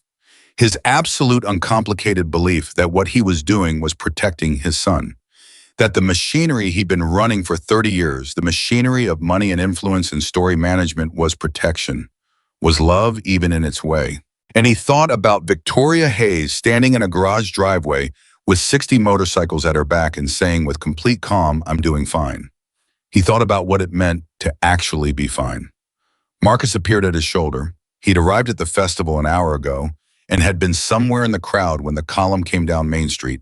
"You okay?" Marcus said. Ethan looked at Victoria's booth, at Ray Sorensen, at the 60 riders who had rearranged the energy of the entire festival simply by existing in it. "Who is she?" he said. This time it wasn't a question. It was the answer arriving in the form of something he had been too full of himself to see clearly enough to ask properly before now. Marcus didn't say anything for a moment. Then, "I think that's what she's been trying to tell you." Ethan exhaled, a long, slow exhale, the kind that takes something out of you on the way out, some weight, some pressure, some position you have been holding so long you'd stop noticing it was an effort. "I've been an idiot," he said. "Yes," Marcus said, "but you're starting to figure it out." The festival continued around them. The 60 riders had dispersed through the crowd, not menacingly, just present the way a fact is present once it's been stated. They looked at bikes, they talked to vendors, they ate food from the stands, normal people doing normal festival things except for the vests and the name on the vests and the very specific quality of attention that the rest of the crowd paid to everything they did. And Victoria Hayes stood at her booth, handing someone a maintenance kit, answering a question about carburetor cleaning, doing exactly what she did every year at exactly this festival, as if nothing had changed, as if everything was completely ordinary, as if 60 riders at her back was simply one more Tuesday. At the far end of Main Street, Richard Cole had gotten word of what was happening. One of his people had called him. He wasn't at the festival himself, hadn't been planning to come, And he'd listened to the description of the column arriving, the riders in the vests, the name on the vests, and the way the crowd had gone silent. And he'd sat in his office with the phone at his ear and felt for the first time in a very long time something that he did not have a business strategy for. He called his attorney. The attorney said, "Richard, I need you to listen to me very carefully. Whatever you were planning to do next, don't." Richard Cole sat in his office and listened to the particular silence of a situation that had moved completely beyond the reach of his usual tools. And at her booth on Main Street, Victoria, Hayes smiled at a woman asking about riding gloves, and the smile was genuine.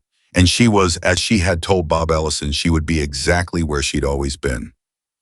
Jimmy found her at 8 o'clock when the festival was winding down and the booths were beginning to pack up around them, and he stood next to her, looking out at the last of the riders and the last of the crowd in the street that was starting to return to itself. "Victoria," he said, "that text, the 3 words." He paused. "That's who you sent it to." She began folding a stack of gloves. "Some of them." "How many people did you send it to?" "6. He looked at the riders still scattered through the street, and 60 of them came. She didn't answer right away, just kept folding steadily the way she did everything. "They didn't come because I told them to," she said finally. "They came because they wanted to." She looked out at the street. "That's different. That's the only kind of loyalty that means anything." Jimmy was quiet for a moment. "Who are you?" he said, the same question he had asked in the garage weeks ago. Victoria set down the gloves. She looked at him, the 17-year-old kid with the healing shoulder and the honest eyes. The kid who'd taken the long way home when she asked him to and written down what happened and hadn't complained once through any of it. "I'm someone who spent a long time learning how the world actually works," she said, "and then found a town worth being in and decided to be in it quietly." She picked up a box. "Hand me that tape." He handed her the tape. "Did you know this was going to happen?" he said. "When Ethan first showed up, did you know it would go this far?" She looked at him. "I knew who he was," she said. "I knew who his father was. I knew what that combination does when it meets something it can't move." She pressed the tape across the box flap. "I didn't know it would go this far, but I knew it was going to go somewhere, so I got ready." "Were you scared?" Jimmy said. Victoria picked up the next box. "No," she said. "Not even a little." She thought about it. Honestly thought about it, which was what she always did when Jimmy asked her something real. "I was careful," she said. "Careful and scared are easy to confuse from the outside, but they feel completely different on the inside." She handed him the box. "Put that in the truck." He took it, started toward the truck, stopped. "Victoria," he said. She looked up. "Thank you," he said, "for I don't know, for not backing down, even when it would have been easier." She looked at him for a moment. "Go put the box in the truck, Jimmy," she said, but she was smiling when she said it. And Jimmy, walking toward the truck with the box in his arms, was smiling too, the smile of someone who has been standing next to something extraordinary long enough to finally understand what it is. Down the street, the last of the riders started their engines one by one, and the sound rolled through Silver Creek like something that had always been there and was only now making itself heard. The engines rose and then steadied, and then gradually the column began to form again. The same discipline as before, the same precision, drawing itself back together out of the dispersed crowd, the way a river draws itself back together after a flood. Ray Sorensen walked to Victoria's booth one last time before they left. He stood across the table from her. "You good?" And he said. "I'm good," she said. He looked at her for a moment with the look of someone reading something between the words. "The Cole boy," he said, "the son. He's not the problem," she said, "the father. He's learning," she said. "They both are, at different speeds." Ray nodded. "You need anything else?" He said. "You don't wait 3 weeks." "I know," she said. He walked back to his bike, swung on. The engine turned over, and then they left 60 riders 2 by 2 back down Main Street and out toward the highway, the sound of them rolling out through the mountain dark, like a long, slow thunderclap, moving away, and then quieter still, and then gone. Silver Creek was left in the particular silence that follows something immense. And in that silence, Victoria Hayes finished packing her booth, loaded her truck, and said goodnight to Jimmy, and drove the 3 blocks home to her garage, and walked inside and stood for a moment in the dark. She thought about Richard Cole in his office, sitting with his silent phone. She thought about Ethan somewhere in the crowd watching. She thought about Hal Greer and Bob Ellison in the festival committee and all the small machinery of a small town and how that machinery could be turned one direction or another depending on whose hands were on it. She thought about Jimmy saying, "Were you scared?" and her honest answer, and what it meant that the honest answer was no. She turned on the light, picked up her wrench. There was still work to do. There was always still work to do. And Victoria Hayes had never once in her life walked away from work that needed doing. The morning after the festival, Silver Creek woke up different, not dramatically different, not the kind of different you could point to and describe precisely if someone asked. Just different in the way a room feels different after something significant has happened in it, even after everything's been cleaned up and put back in its place. The air had a new quality. The way people looked at each other on the street had shifted by some small but measurable degree. Things that had been assumed were no longer assumed. Things that had been invisible were no longer invisible. Art Donnelly opened his hardware store at 7:30, same as always. And within the first hour, he had 5 separate conversations that all circled around the same subject without anyone quite saying it directly. 60 riders, the name on the vests, the way they'd arranged themselves facing Victoria's booth like they were waiting for a word from her. The way Ray Sorensen had walked through the crowd and stopped in front of her and said, "We're here," and she'd said, "I know." And neither of them had seemed remotely surprised by the other. The 5th person to bring it up was a man named Dale Fisher, who'd lived in Silver Creek for 40 years and who prided himself on knowing everything about everyone in town and who was now standing at Art's counter with the specific expression of a man who has discovered that what he thought he knew was the map, not the territory. 9 years, Dale said. She's been here 9 years. 6, Art said. 6 fine, 6 years, and nobody knew. Some people knew, Art said. Dale looked at him. "You knew I knew enough," Art said.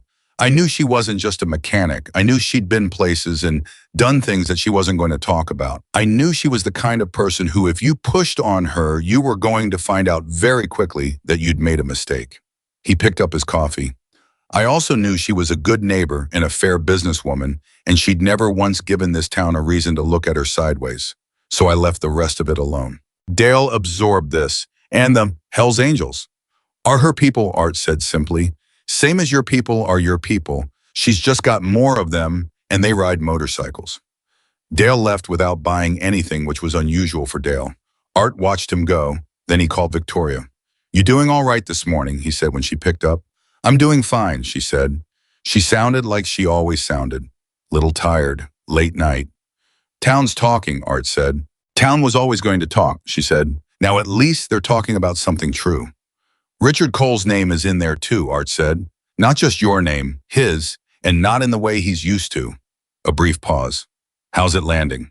"Like something people don't quite know how to handle yet," Art said.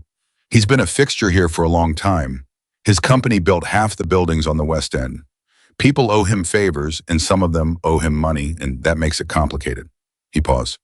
"But the festival committee thing got out. The Hal Greer call. People know he tried to have you removed." "Does that surprise people?" she said.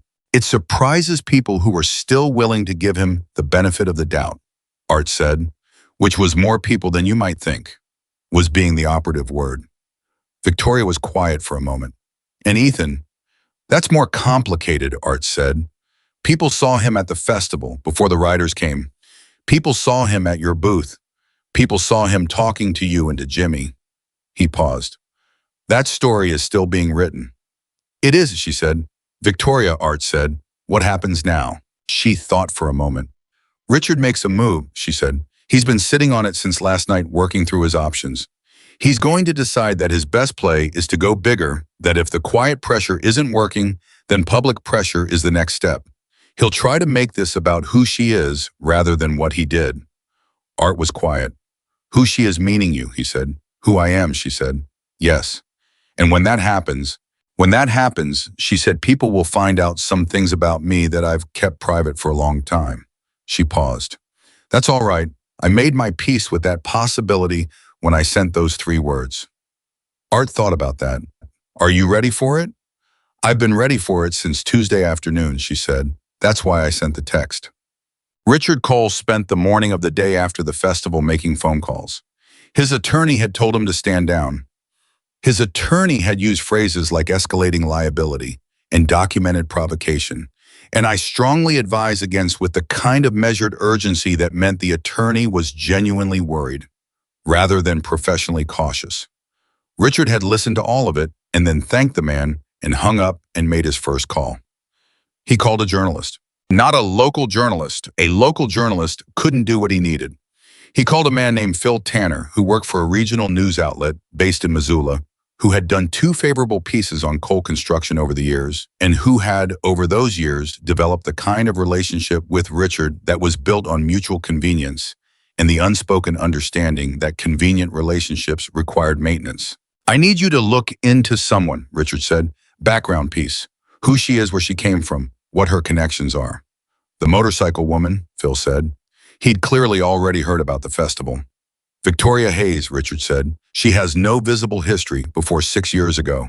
She has significant connections to the Hells Angels that she hasn't disclosed to anyone in this town. I think the people of Silver Creek deserve to know who's been living among them.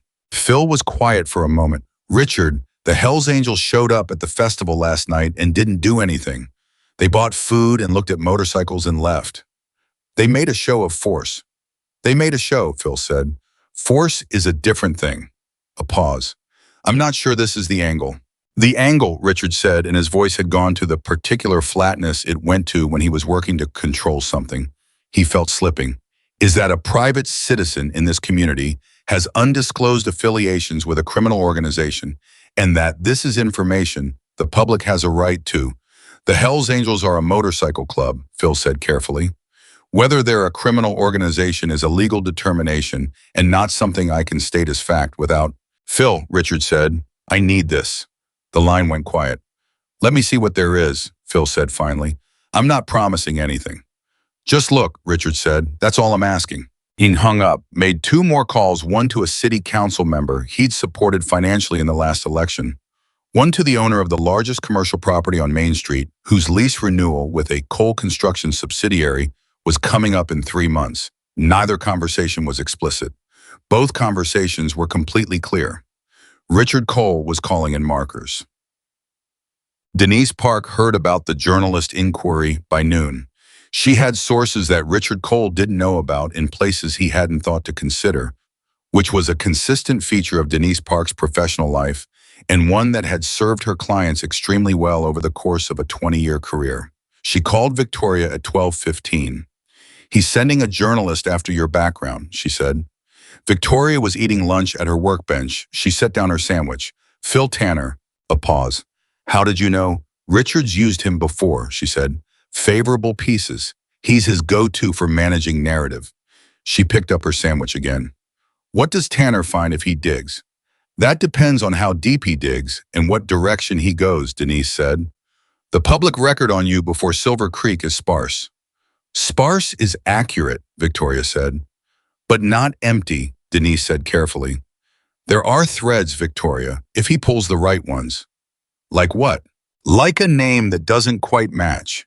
Like a service record that's been partially classified. Like 3 addresses in 8 years across 4 states before Montana. Denise paused. Like the kind of footprint that to someone who knows what they're looking at tells a specific story. Victoria chewed, swallowed, set down the sandwich. What story does it tell, she said. That you're someone who spent a long time operating in environments that required you not to be easily found, Denise said. And that the people you're connected to are people who are complicated in the eyes of the public and in the eyes of the law. In the eyes of the law, everything in your record that is not classified is clean, Denise said. But Richard's not playing in a courtroom. He's playing in a narrative, and narratives don't require proof. Victoria was quiet. Denise, she said, how much of my history would you need to disclose to shut this down before it starts? Denise thought for a moment. Not all of it, but more than nothing. Another pause. Victoria, it might be time to consider whether getting ahead of this on your own terms is better than letting Tanner frame it. You mean tell my own story? For someone else tells a version of it, Denise said. Yes. Victoria looked at the half-eaten sandwich. At the garage around her with its familiar smell and its familiar sounds, and the bike on the lift and the radio playing low. 6 years of ordinary, 6 years of quiet, 6 years of exactly the life she'd built piece by deliberate piece in this specific town. She thought about what it would cost to give up the ordinary. She thought about Jinmi's shoulder, about Hal Greer's phone call, about Richard Cole sitting in his office with his attorney on the phone working the machinery like he'd worked it his whole life. She thought about the town of Silver Creek and Art Donnelly at his counter, and Bob Ellison saying, "I'd rather run a smaller festival than a dishonest one." "All right," she said. "Bet it up. Not Tanner. Someone I choose." "Who?" Denise said. "Dana Rourke's daughter writes for the Gazette," Victoria said. "She's young, she's good, she's not in Richard Cole's pocket, and she never will be." A pause. Set it up for tomorrow. Ethan found out his father had contacted Phil Tanner from Marcus, who had heard it from someone at the gym who worked part-time at the regional news outlet as a fact-checker and who had seen the inquiry come through. Marcus called Ethan at 2 in the afternoon. "Your father's trying to dig up dirt on Victoria," Marcus said. "Sent a journalist after her background." Ethan was in the middle of a training session. He stepped off the mat. When he said, "Inquiry came through this morning," Marcus said. "My guy at the outlet says they're looking at her history before Silver Creek, trying to find something on her Hells Angels connections." Ethan stood very still. "I paid for the motorcycle," he said, more to himself than to Marcus. "I know," Marcus said. "Your father doesn't care about the motorcycle. He cares about losing." Ethan took a breath. "He's going to make it worse," he said. "Whatever he finds or whatever he shapes into looking like something, it's going to make it worse." "Yes," Marcus said. "She helped veterans," Ethan said abruptly. Marcus blinked. "What?" "I heard that somewhere. Someone at the festival said it. That she runs some kind of, I don't know, outreach for veterans. That she connects them with resources, with housing, sometimes with the Hells Angels network." He paused. "I didn't pay attention to it at the time." "Ethan," Marcus said slowly, "my father is about to go after a woman who fixes motorcycles and helps veterans," Ethan said, "because she asked him for his insurance information. That's roughly the shape of it," Marcus said. "I need to talk to him," Ethan said. "That hasn't worked before." "I need to talk to him differently," Ethan said. He was already moving toward the locker room. "Marcus, I need you to do something." "What?" "Find out what you can about what she actually does. Victoria. The veteran work the network. Anything that's not what my father is going to turn it into." He grabbed his bag. "I want to know the truth about who she is before my father decides what version of it gets out." Marcus was quiet for a moment. "Okay," he said. "I'll try." Ethan drove to his father's office. He didn't call ahead. Richard Cole's office was on the second floor of the Cole Construction Building, which sat on the corner of Oak and Second, a building Richard had built himself 23 years ago as the first permanent headquarters of his company, when the company had been 4 trucks and 12 employees in a reputation that was still being constructed. He'd kept the office exactly as it was then, with the same desk and the same credenza and the same photograph on the wall of himself at the groundbreaking of the first commercial project Cole Construction ever contracted. He kept it that way. He told people to remind himself where he came from. Ethan thought, walking in without knocking, that the more accurate explanation was that his father kept it that way to remind everyone else where he came from. The office was a monument to origin. An origin for Richard Cole was the argument he made when every other argument failed. Richard looked up from his desk. "Ethan." "You called Tanner," Ethan said. "No preamble, no adjustment period. The days of those were over." Richard set down his pen. His expression was the one he wore when he was deciding how honest to be. "I asked him to look into her background, yes. The town has a right to know." "Stop," Ethan said. "Please, just stop." He sat down in the chair across the desk without being invited. "I need you to hear me say something, and I need you to actually hear it, not process it for how to respond to it. Can you do that?"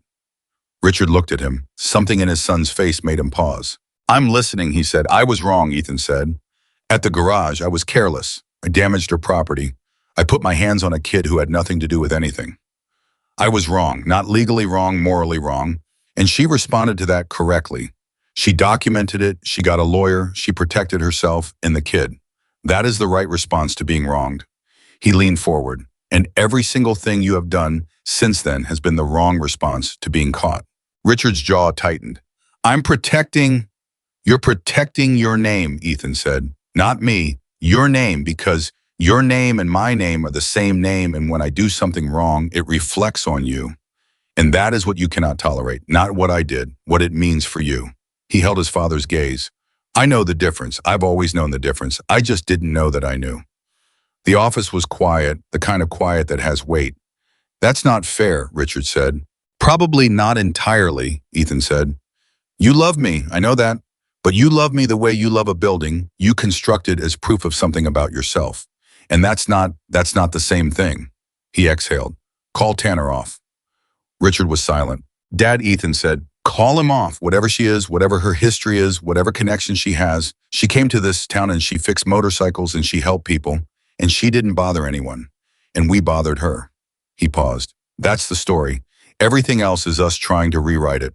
Richard Cole sat at his desk and looked at his son and did the particular arithmetic that fathers do when they are faced with a child who has grown past them in some specific and undeniable way. The arithmetic of pride and loss and the complicated love that is braided from both. He picked up his phone, dialed. Phil, he said when it connected. The inquiry from this morning. Kill it. A pause while Phil said something. Because I'm telling you to, Richard said. That's sufficient. He hung up. He set the phone down. He and Ethan sat on opposite sides of the desk in silence for a moment.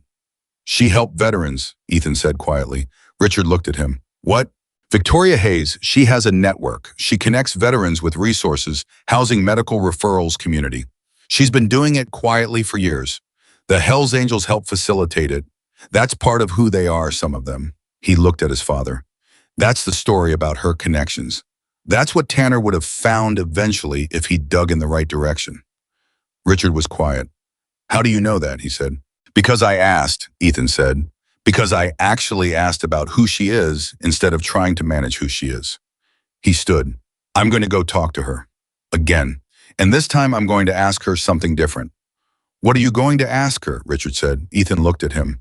I'm going to ask her how she does it, he said. How she stays so.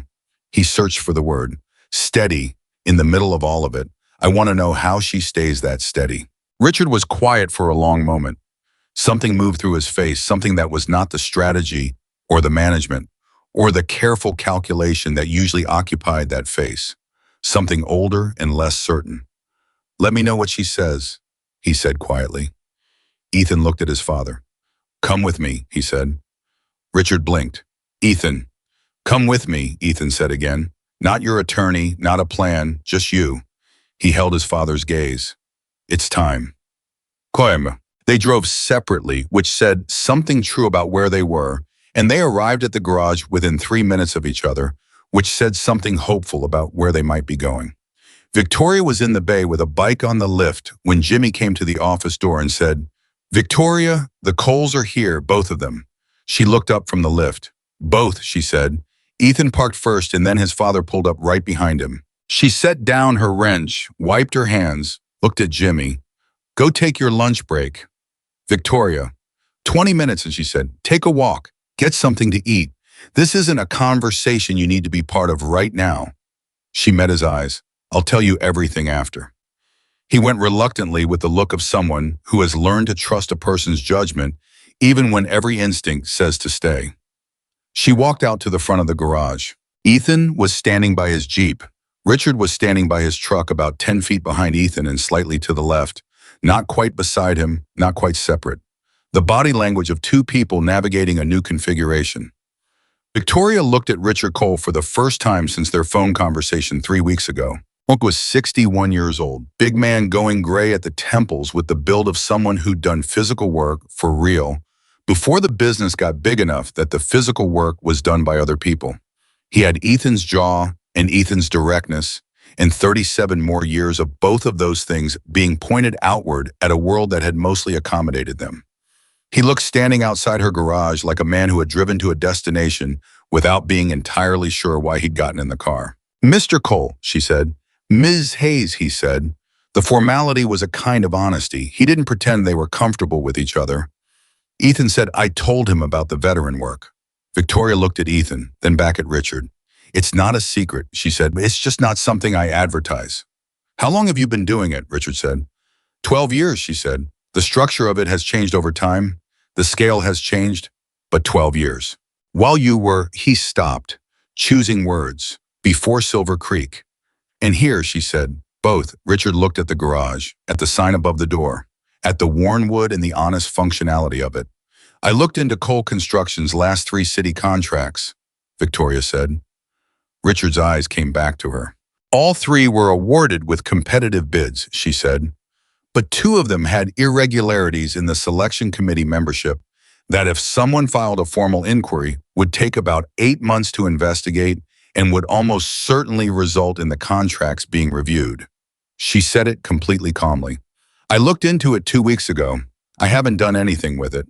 I have no interest in doing anything with it because I have no interest in destroying your business. She held his gaze. But I want you to understand that I have resources and I have patience and I have a very good memory for when I've been pushed, and I would like us to be done pushing each other now. Richard Cole stood very still.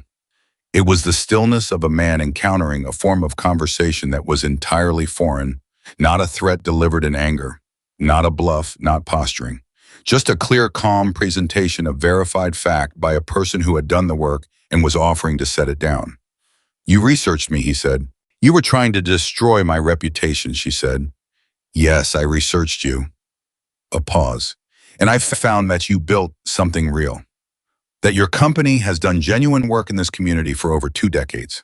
That your employees, most of them, respect you. She tilted her head. That's worth something, Richard.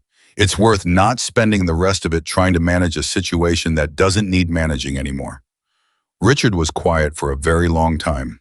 Ethan watched his father the way you watch a thing that you've never seen before and can't quite predict. What do you want? Richard said finally. What I've always wanted, Victoria said, which is to fix motorcycles in this town and be left alone to do it.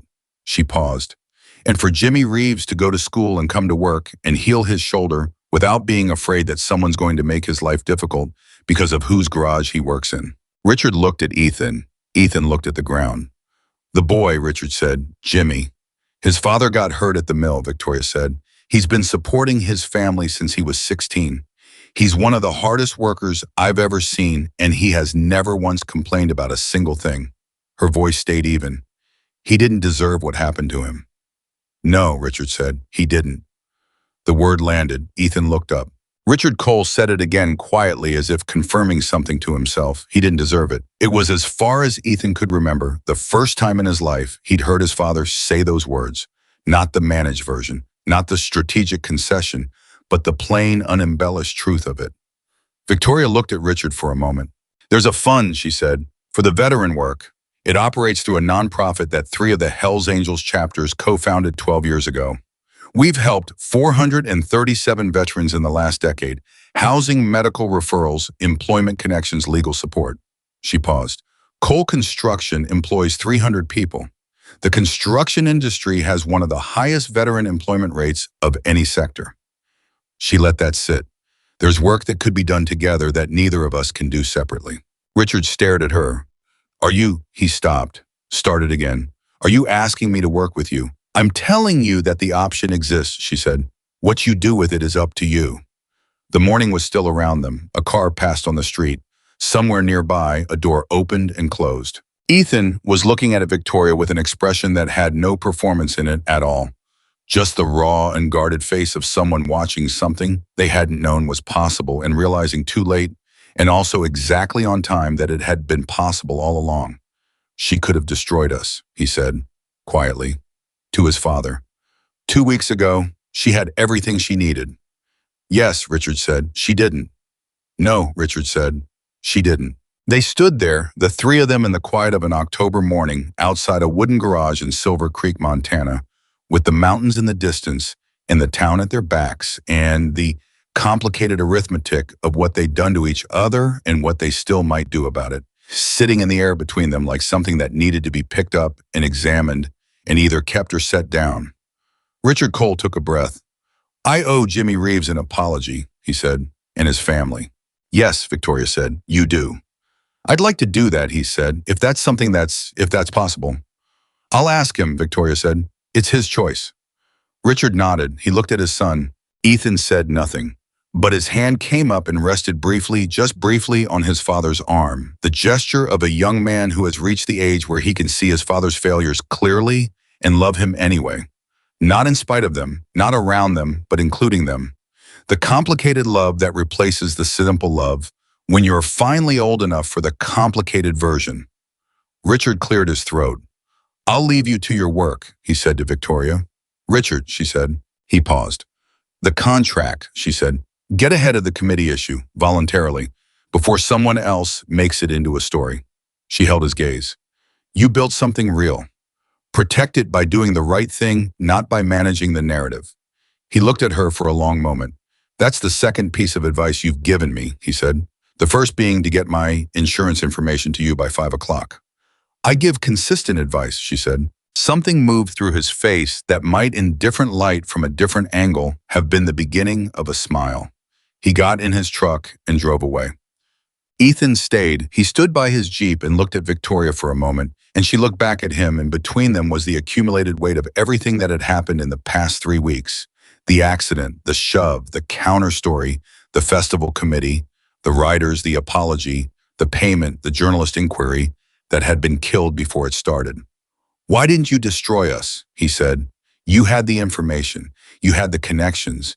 You could have—" "Because destruction isn't the point," she said. "It's never the point."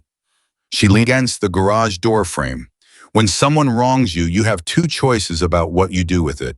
You can use it to punish them, or you can use it to change them." She paused. "Punishment is easier and faster, and it feels better in the short term.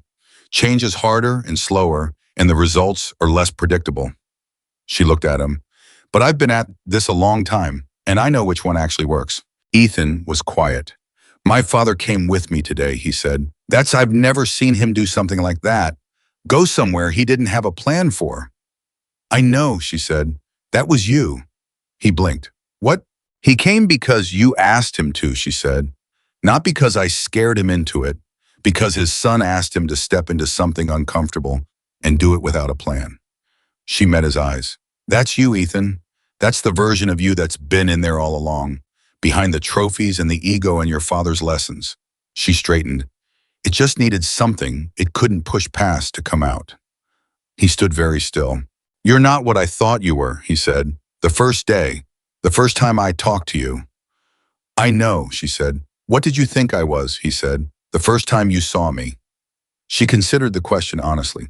"A young man in a lot of pain," she said, "who had learned to make the pain loud so that no one would ask him what was underneath it." Ethan's jaw worked. "Is that what I am, Yaman?" he said. "Is that what you were?" she said. "What you are is still being decided." She looked at him steadily, "The same as everybody else." He nodded once, the nod of a person accepting something they're not ready for but taking it anyway. "Lou said I should find a new direction to train," he said. "Not away from competition, but differently. Not just to win, to actually get better." He paused. "I've been thinking about what that means." "What does it mean?" she said.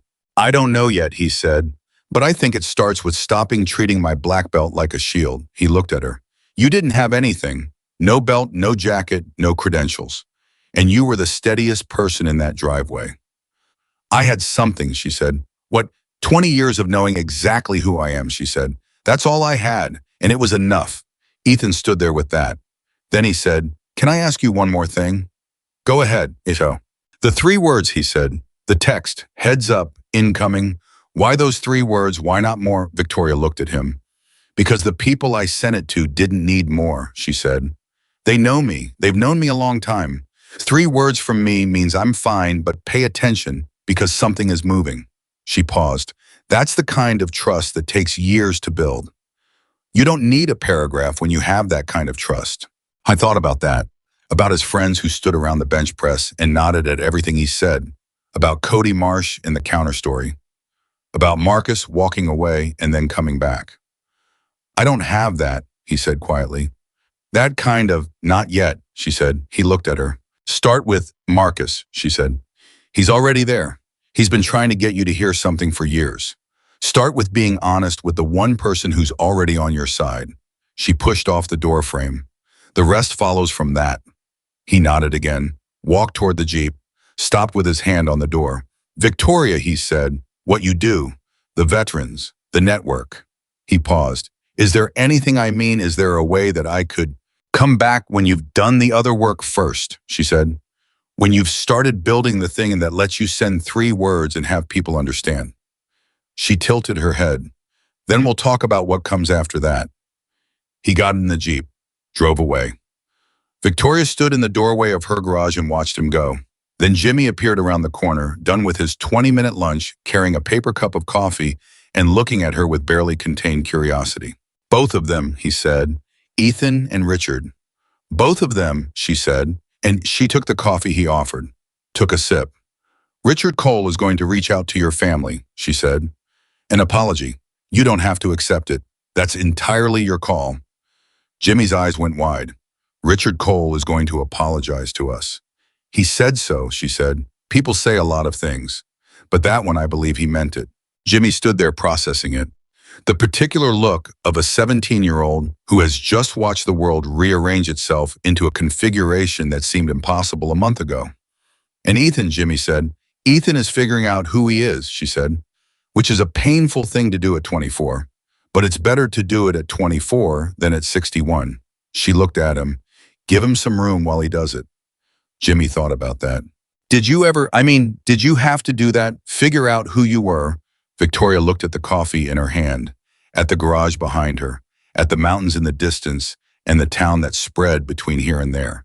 At 22, she said, in a very different kind of situation. She handed the cup back. It was the hardest thing I ever did. What happened? Jimmy said. She looked at him. I found out who I was, she said simply. And then I built a life around that person instead of around who other people needed me to be. She turned back toward the garage. Come on, the triumph isn't going to fix itself. Jimmy followed her in, and somewhere across town in the office, with the photograph of the groundbreaking on the wall, Richard Cole sat at his desk and picked up his phone and started the first of what would be several calls to city officials, not to manage anything, not to protect anything, but to do the thing that Victoria Hayes had told him to do. The right thing, voluntarily, before someone else made it into a story. It was for Richard Cole a completely new experience, and it felt strangely and unexpectedly like something close to relief. 3 weeks after Richard Cole made those phone calls, Silver Creek knew his name differently. Not worse, not destroyed, differently the way you know a thing differently when the layer on top of it gets removed and what's underneath turns out to be more complicated and more human than the surface ever suggested. The voluntary disclosure to the city about the contract irregularities had gone through a formal review process, and the review had found what it found, and 2 of the 3 contracts had been restructured, and Richard Cole's attorney had issued a statement that was careful and professional and contained buried in his 3rd paragraph, an actual acknowledgement that the selection process had been compromised. No criminal finding, no collapse. Just a public record that said, this happened, we're addressing it, here is what comes next. The town talked about it for a week. Then it moved on the way towns do. What didn't move on, what stayed and grew and changed the texture of things in a way that was slower and more permanent, was the story behind the story. Not the legal part, the human part. The part where Richard Cole had driven to a woman's garage without a plan and come away with something he hadn't had when he arrived, and where his son had asked him to step into that garage in the first place, and where none of it had happened because anyone was forced into it. Art Donnelly said it best, as Art Donnelly usually did to 3 men eating lunch at his counter on a Tuesday in November. You want to know what she did, Art said. She didn't give them a way out. She gave them a way forward. Those are completely different things. He picked up his coffee. Most people, when they're wronged, they want the other person to have nowhere to go. She gave them somewhere to go. That's harder. That takes more. One of the men said, that's a generous read on the situation. It's an accurate read, Art said. Generous would be pretending what they did was fine. It wasn't fine. But she understood that the point wasn't to make sure they knew it wasn't fine. The point was to make sure it didn't happen again. He set down his coffee. That's wisdom, real wisdom, and it's rarer than people think. Today, Jimmy's shoulder healed completely by the end of October. The first day he moved through a full rotation without compensating. He did it in the middle of handing Victoria a socket wrench and didn't notice until she said, your shoulder. He rotated it again. Forward full arc, back full arc. No catch, no pull. Huh, he said. Good, she said. He grinned the sudden, unguarded grin of a 17-year-old who has been carrying something uncomfortable for long enough that not carrying it anymore is its own kind of joy. Richard Cole had come to the Reeves house on a Saturday morning 3 weeks earlier, without his attorney, without any advance arrangement, except a phone call the night before to Jimmy's mother, in which he'd said simply that he would like to come and speak with them if they were willing, and that he understood completely if they were not. They were willing. Jimmy's mother, Carol Reeves, was 43 years old, and she had the specific quality of a woman who had been tested by things harder than most people would ever face, and had come through those tests, not harder but clearer. Clearer about what mattered, clearer about what didn't, clearer about the difference between an apology that served the person giving it and an apology that was genuinely for the person receiving it. She knew which kind Richard Cole was giving within the first 2 minutes. He sat at their kitchen table and he said, "What my son did to your boy was wrong. What I did afterward, trying to manage the situation instead of addressing it, was also wrong. I'm here because I want to say that to you directly, not through attorneys and not through public statements." Carol looked at him. "And Jimmy," she said. Richard turned to Jimmy, who was sitting across the table with his arms folded. The body language of a kid who has decided to be present but hasn't decided yet to be open. "I'm sorry," Richard said, "for what happened in that garage, and for every decision I made after it that was about protecting my name instead of doing right by you." Jimmy looked at him for a long time. "Why now?" he said.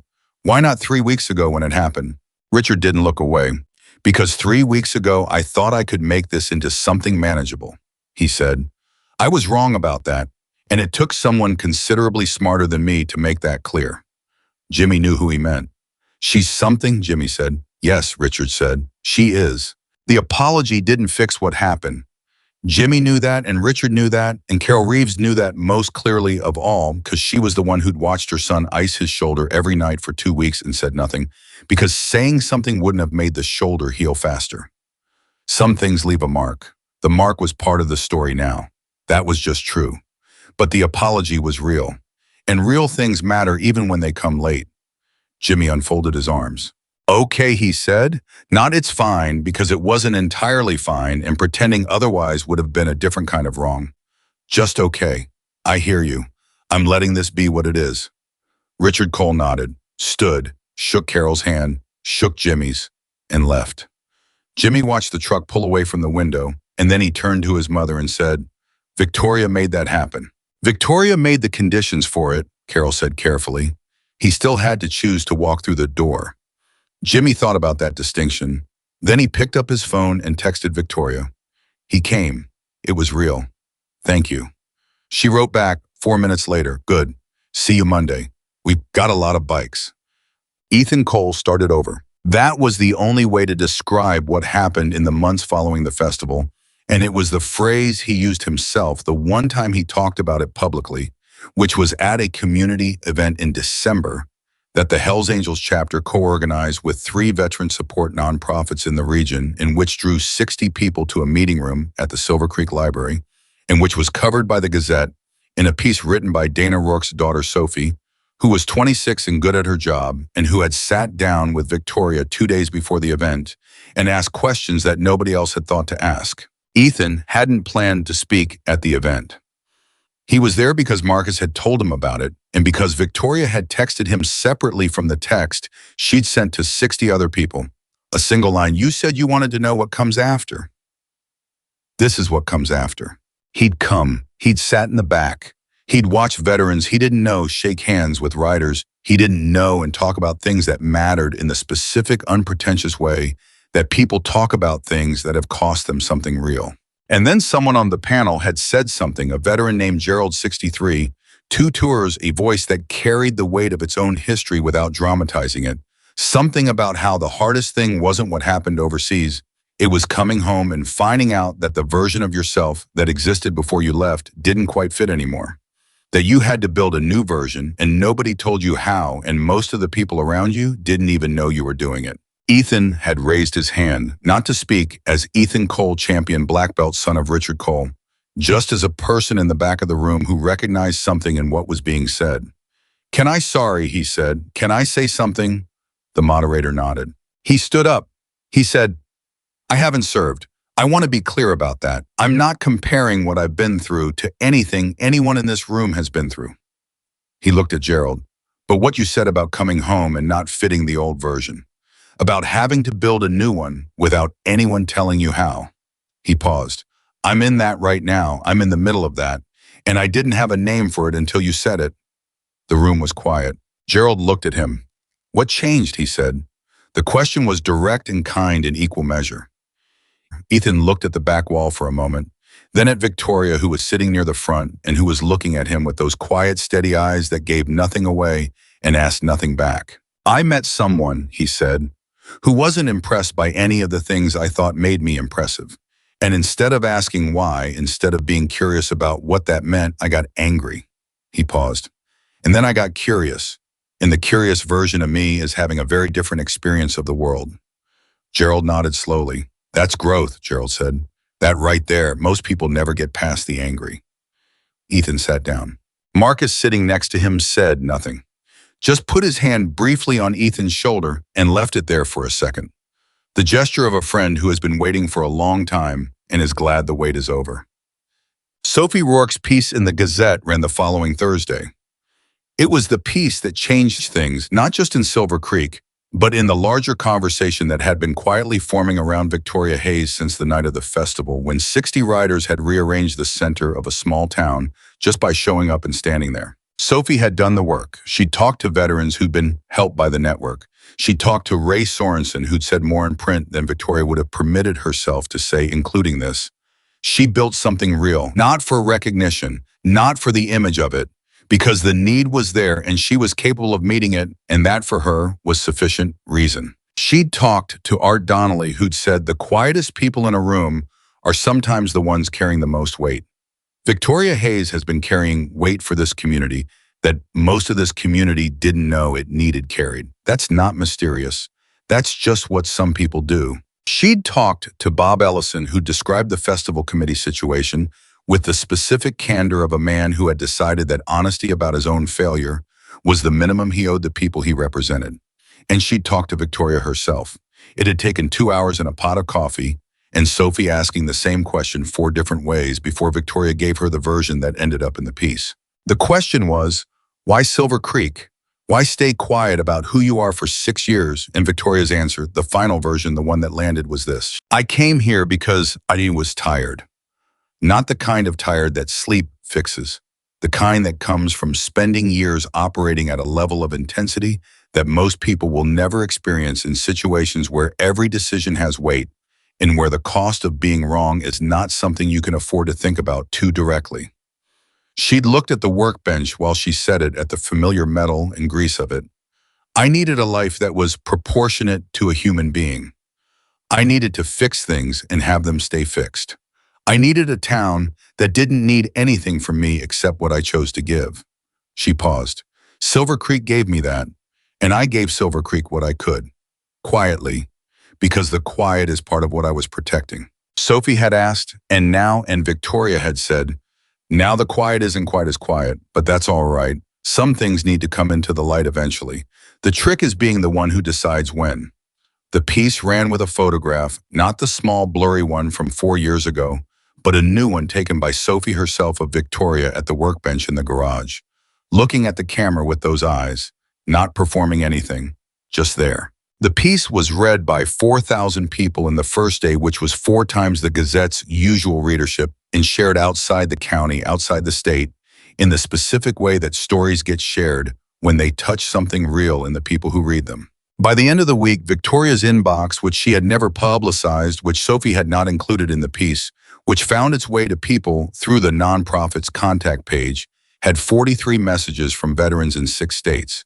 She answered every one of them. Boom. On a Friday evening in late November, when the cold had settled properly into Silver Creek and the mountains had taken on their winter gravity, Victoria was in the garage finishing up a tune-up on a 2003 Road King when she heard the engines. She knew the sound before she saw the lights. She set down her wrench, wiped her hands, walked to the door. They were arranged in the street, not 60 this time, but more than she could count at a quick look. Their headlights filled the street the way stars fill a clear sky, and the engines idled low and steady, and none of them were moving. They weren't there for a reason. No crisis, no rally, no demonstration. They were just there the way people show up when someone matters to them, and they want that person to know it without making it into something performative. The way a community shows up. Ray was at the front. He got off his bike, walked to the garage door, and stopped. "You doing all right?" he said. "I'm doing fine," she said. He nodded. 47 messages to the nonprofits this week, he said, from the article. 43, she corrected. 4 more came in today, he said. She blinked, just once. "All right," she said. "We're going to need more infrastructure," Ray said. "The Montana chapter can't absorb the volume alone. We need to think about a formal expansion." He looked at her steadily. "That's a different scale than what you've been running." "I know," she said. "Are you ready for that?" She looked at the street full of riders, at the lights and the leather and the weight of everything that had brought all of them over years and miles to this specific moment outside this specific garage in this specific small town. She thought about 22 years old and the moment she'd found out who she was. She thought about the years after that, the years of intensity and cost and decisions that couldn't be unmade.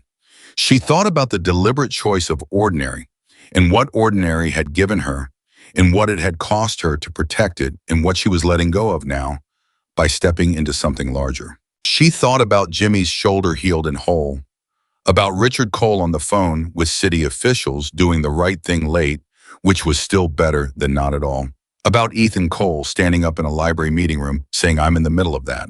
She thought about 47 messages, 47 people who needed something she knew how to provide. "Yes," she said, "I'm ready." Ray nodded once. He turned back to his bike. And then Jimmy's voice came from behind her, and she turned to find him standing in the garage doorway. He'd been finishing up inventory, same as every Friday. The reliable, steady presence he'd been since the first day he showed up asking for work, and he was looking at the street full of riders with wide eyes and something that wasn't quite awe and wasn't quite recognition, but was somewhere between the two. "Victoria," he said. Is this what it looks like when something gets bigger?" he said.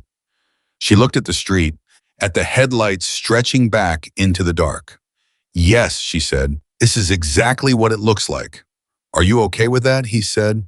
She thought about 6 years of quiet, about the choice she'd made and the life she'd built and the version of herself she'd protected inside it, about what it meant to step out of that protection willingly on her own terms and at a moment she had chosen. "More than okay," she said. Jimmy stood beside her, and they looked out together at the assembled riders, at the lights and the weight and the community of it, and the night was cold and clear, and the town of Silver Creek was quiet around them, in the way that towns go quiet when something significant is happening, and the appropriate response is to make room for it. And then Victoria Hayes turned around, walked back to the Road King on the lift, picked up her wrench, and got back to work. Because the strongest people don't announce their strength, they don't perform it, don't demand recognition for it, don't need the world to confirm what they already know about themselves. They just show up, day after day. They fix what needs fixing. They protect what needs protecting. They build quietly and without fanfare the things that matter, the trust, the networks, the community, the human infrastructure that holds a place together when everything else is under pressure. And when someone mistakes that quiet for weakness, when someone steps into that stillness, expecting it to move, and finds that it doesn't, that is not a failure of the quiet. That is the quiet doing exactly what it was always meant to do. Victoria Hayes set her wrench against metal and felt the familiar resistance of something that needed work. And she worked it, and the garage was warm, and the engines were outside, and the night was long, and the road ahead was longer. And she was, as she had always been, exactly where she chose to be, doing exactly what she had always chosen to do. And that was enough. That had always been enough.